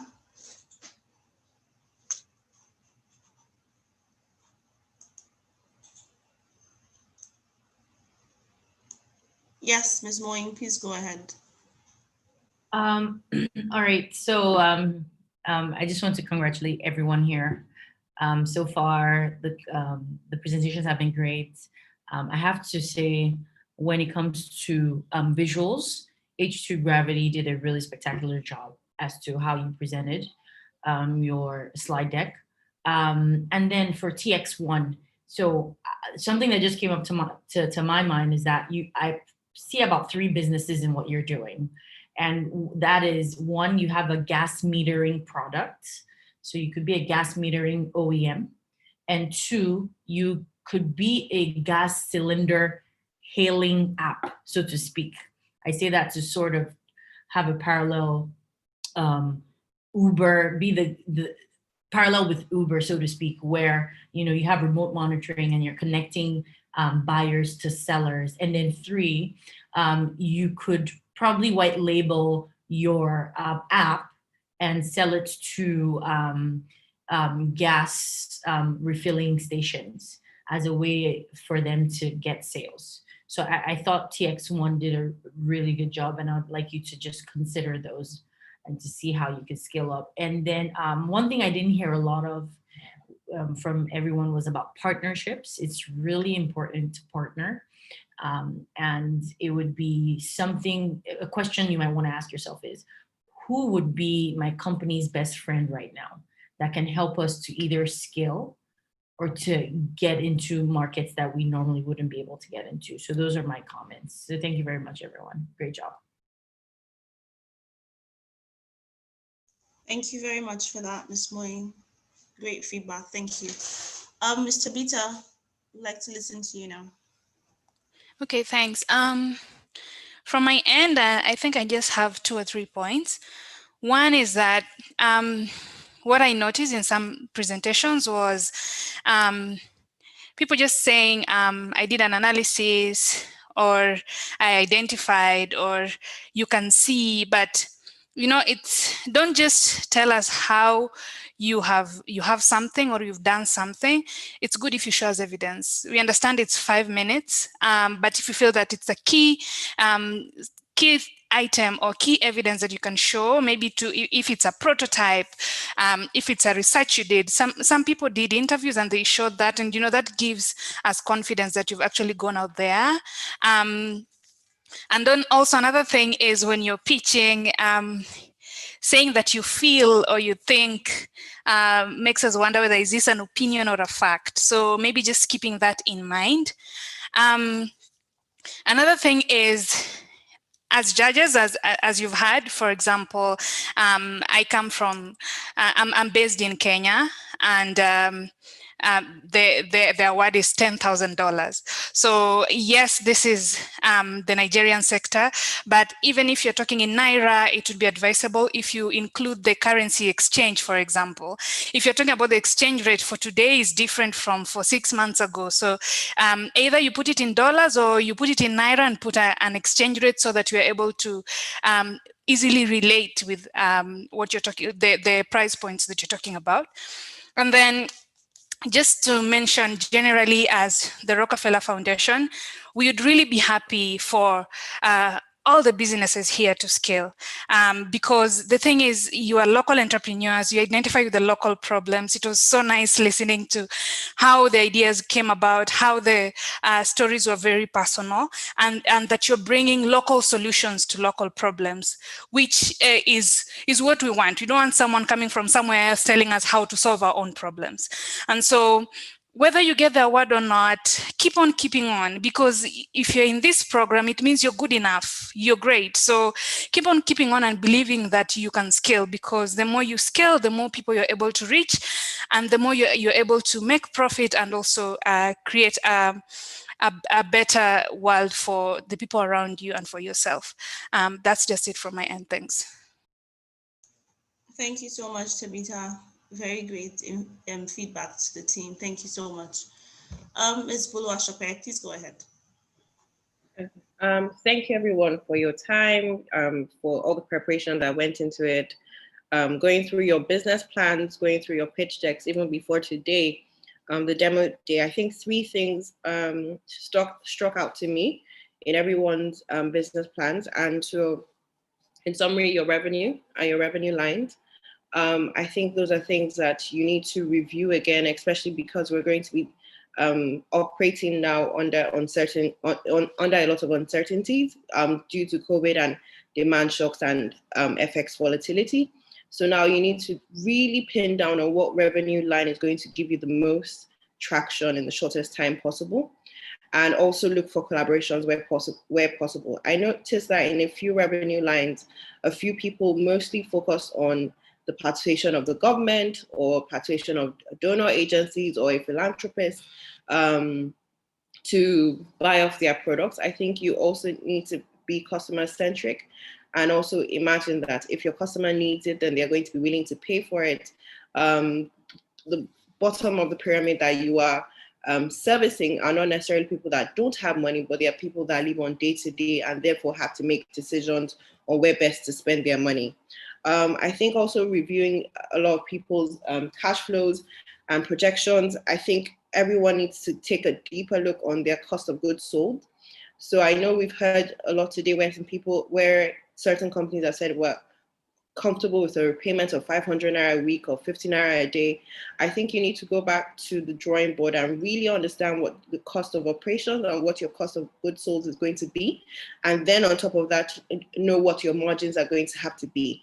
And also find unique ways, find sustainable ways to keep your cost of goods as low as possible while still scaling. So those are things I think everybody needs to review when going over their financial statements. And I think and my last point will really be thinking of your ideal customer. So everyone generally wrote the customer segments that they want to service, but I think to think a bit more deeply on what your ideal customer's pain point is, or even go out and conduct primary research and ask a couple of people, what would really be your pain point? Because yes, a lot of the solutions reduce CO2 emissions, makes a cleaner environment, the cleaner source of energy. However, that's not the pain point of your customer. A lot of the time, the pain point of your customer is cost is the amount of their revenue that they have to spend on energy, and you need to know exactly what that cost is and by how much you are reducing it. Because no matter, in a few business plans, I noticed that you said, okay, we're dealing with uneducated people and we're going to have to train them. But the one language that is global that everybody understands is numbers. Whether you're selling granules on the road or you're at the MD of a bank, everybody understands numbers. So if you tell me that instead of spending 200 naira a day on petrol to power your barbing kit, you're only going to have to pay 100 naira automatically without you telling me that's 50%. As your customer, I'm going to go for that. So you need to really boil down to what your ideal customer needs and how you're solving that solution. But good job, everyone. Thank you. Thank you very much, Ms. Boluashope. Mr. Ifeanyi and Mr. Isosa, do you have any feedback for us? The ladies have gone first. Okay, just very quickly, I just wanted to note a couple of things. First of all, a good job to everyone. It's not easy, coming up to present, with a lot of people actually watching, listening, critiquing your ideas and all that. But great job. A lot of you are very confident presenters. I just wanted to note a couple of things. So first thing, a lot of ideas were presented today. Some good, some actually, have a lot of potential, some don't. But one thing I'll just say, don't just, fall in love with your idea and, not test. You have to test. You have to test. You have to, if you have a minimum viable product, great. If you don't, release one as soon as possible and just begin testing. That's the only way you will truly know if your product will really be accepted by the market. And then another thing, I saw a comment like earlier on where there was a business that was really worried about revealing their idea to the public, just to get opinions and all that. But I'll say if you're so scared about somebody else finding out about your idea and actually running with it, then maybe your idea is not good enough. Like you should be confident. You should know exactly what sets you apart from anyone else that wanted to run with this particular idea. That's it for me. Thank you. But all in all, great job. Great job, everyone.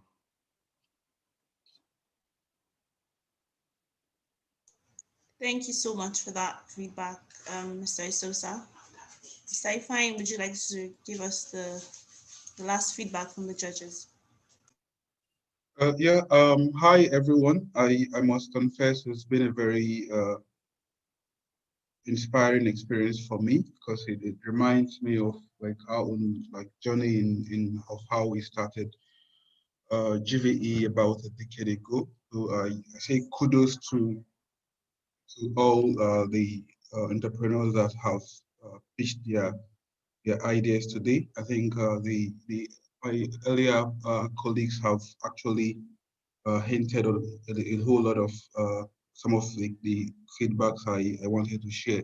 Well, I would just encourage you also to emphasize more on looking out for potentials for collaboration because it actually goes a long way, especially in this current unfortunate scenario that we find ourselves with COVID. So leveraging on collaboration can help you shelve a lot of your cost and also help you to achieve skill faster than you perhaps had anticipated earlier. So kudos to everyone. Keep refining. Like for an entrepreneur, pitching is more or less like a daily experience because you are more or less the face of the business and you keep engaging with a both internal and external audience on pretty much on a daily basis. So just keep at it. Like Mr. Chukuma said during the fireside chat, you do not necessarily need to wait to have a perfect model before you actually try out your initiatives in the market. So for some of the presenters here, I would actually encourage that you have a second look at your go-to-market strategy and and bearing in mind that you actually need to hit the market as fast as possible, because irrespective of how much you try to improve on your ideas or solutions in your head, it's the market that would define and determine what actually would be sustainable at the end of the day. And peculiar to the times we're in, perhaps you might want to be a bit more conservative in your projections or aspirations. Not necessarily, doesn't necessarily mean that they are not achievable, but also just to give you a leverage to test the sustainability of your model on the worst case basis. So keep it up and keep at it. And Nigeria needs more of people like you.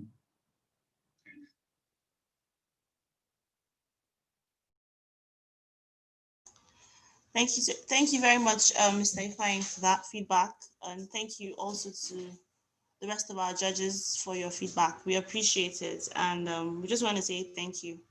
Thank you for doing this. Moving on, we would like to call on Dr. Wiba Boa. He is the CEO of Olon Hubs, and we would like him to give us a closing remark as we come to an end. Dr. Boa, please.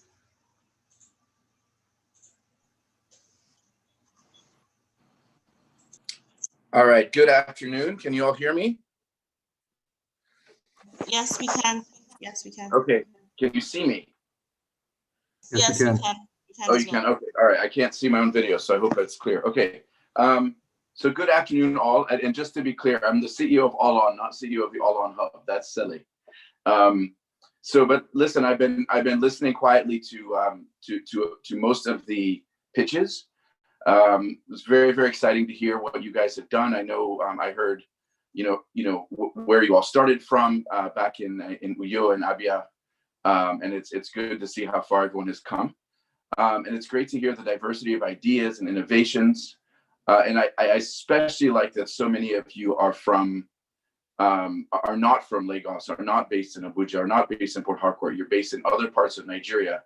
And that you're showing that innovation can come from anywhere in Nigeria, and that you're there hardworking, trying to solve the major problems that Nigeria faces. So there's just so much that I've seen out there that you guys have to offer. So also thanks very much to all the judges for taking your time out for this, especially Tabitha dialing in all the way from Nairobi, I believe, and giving us this sort of international flair and flavor. Thanks to Shell and Rockefeller Foundation for the funding provided to make this happen. There's a lot that goes on behind this, but in the end of the day, what's most important is that young entrepreneurs with great ideas are supported and will discovered and supported and put forward.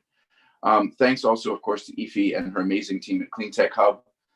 You're the ones who found these entrepreneurs, nurtured them, brought them to this place where they are. And to the point where they can be competitive with entrepreneurs who are in Lagos or even in Nairobi or elsewhere in the world. So thank you for that great story. And I think it was kind of fitting that of the judges, Ifeanyi is the one who ended, because in many ways, he's an example of what can be accomplished through a program like this. So Ifeanyi and his co-founders, basically were first discovered through a pitch process. They got a small amount of money from that, and you now travel, what is it now, 10 years later, and they have an internationally renowned company. They have the largest mini grid portfolio in Nigeria. They've raised millions of dollars of funding and are certain to raise substantially more as they grow. And every single one of you, there's no reason why you can't also get there. But just remember that this is only the beginning. Even if you win the 10,000, even if you don't get it, this is the beginning, and there's still a lot of work ahead of you. But if you do it carefully, if you build properly, if you take the advice provided by the Clean Tech Hub, if you continue, all of you have mentors and so on, let them advise you, let them guide you, and let them help you build the great companies that you have the potential to build. So thank you once again for all the great work, everyone who went into this. and most importantly to the entrepreneurs in your teams. It's very impressive, and I do look forward to the day in maybe 2 to 3 years that we're on the all-on investment committee talking about, putting $1 to $2 million into your business. So until then, good luck and keep up the good work. Thank you, Dr. Boa. We appreciate your insightful feedback on this program. And I just wanted to correct, of course, he is the CEO of Allon. Yes, thank you for that.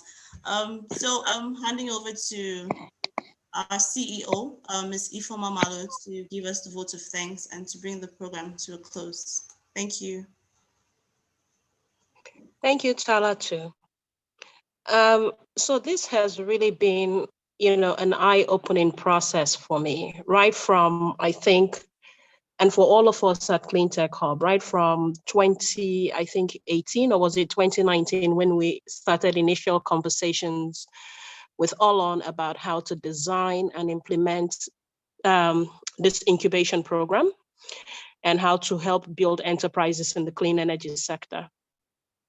I think it's worthy of note that this is not the first time that there's been incubation processes for clean energy sector, but this has been the largest that we've had so far in Nigeria, having almost 100 persons, over 100 persons, almost 150 actually pitch, and then whittle them down to the number of you, or apply, sorry. And then, I think about half of that number then pitched in Abanuyo, and then have them whittle down to the 13 or 14 of you that are now pitching today.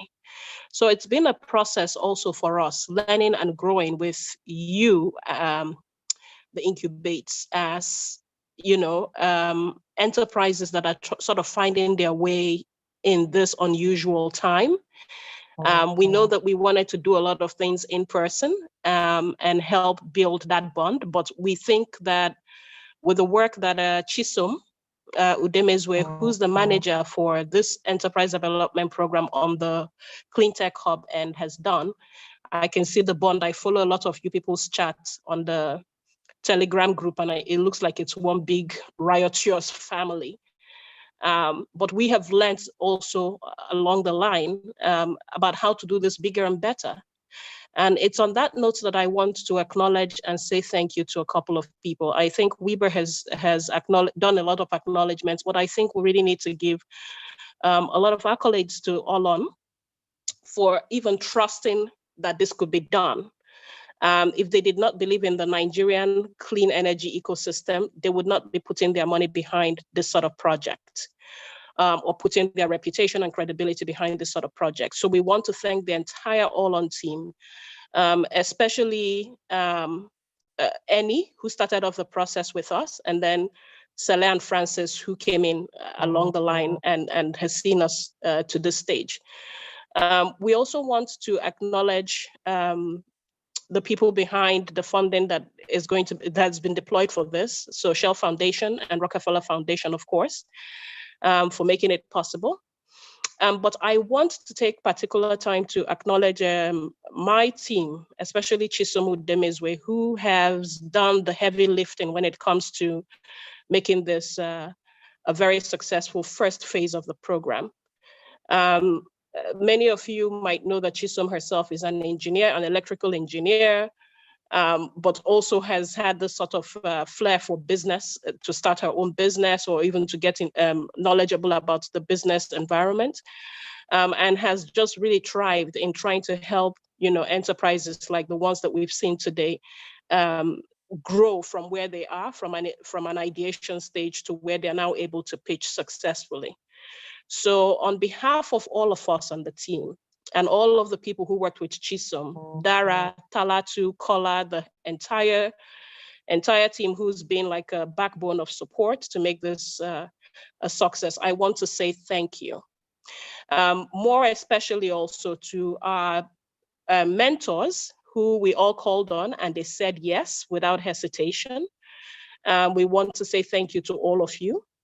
And then to our panel of judges who, again, without hesitations, once we said, please come and be listening to these pitches today, and help us, make the right decisions about who should go forward. We also want to say thank you. But more importantly, to the incubatees, Weber has said everything. I think all the panel of judges have said everything. But even if you don't get the money, please understand that we will continue to support you to find your foot in this ecosystem.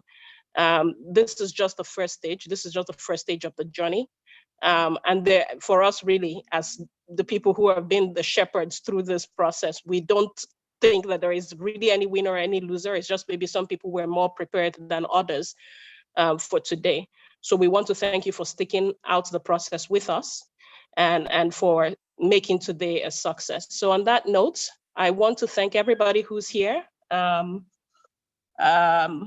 to say, we will continue to do this. There's a phase 2 of this that's going to happen next year. Hopefully, barring COVID, we'll be able to do some in-person sessions and would have some of the incubates from this first phase come and speak about their experience to the second cohorts that we're going to have.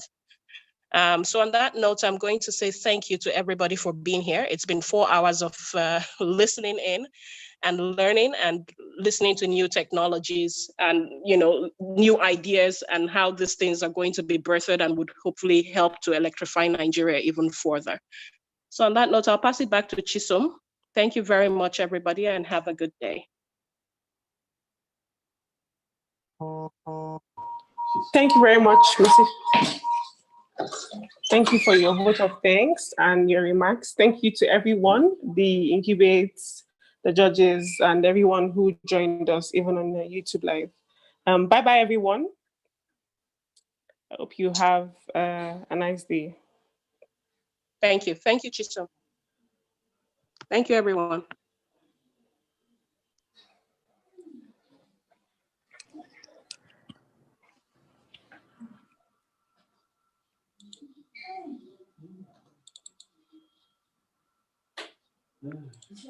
So I'm seeing that we're asking judges to stay behind, Chisom. Has that been communicated to the judges? Hold on. Hello. We're asking judges to stay behind? Is that what yes, we're doing? Yes, not here, just okay. on an yes, okay.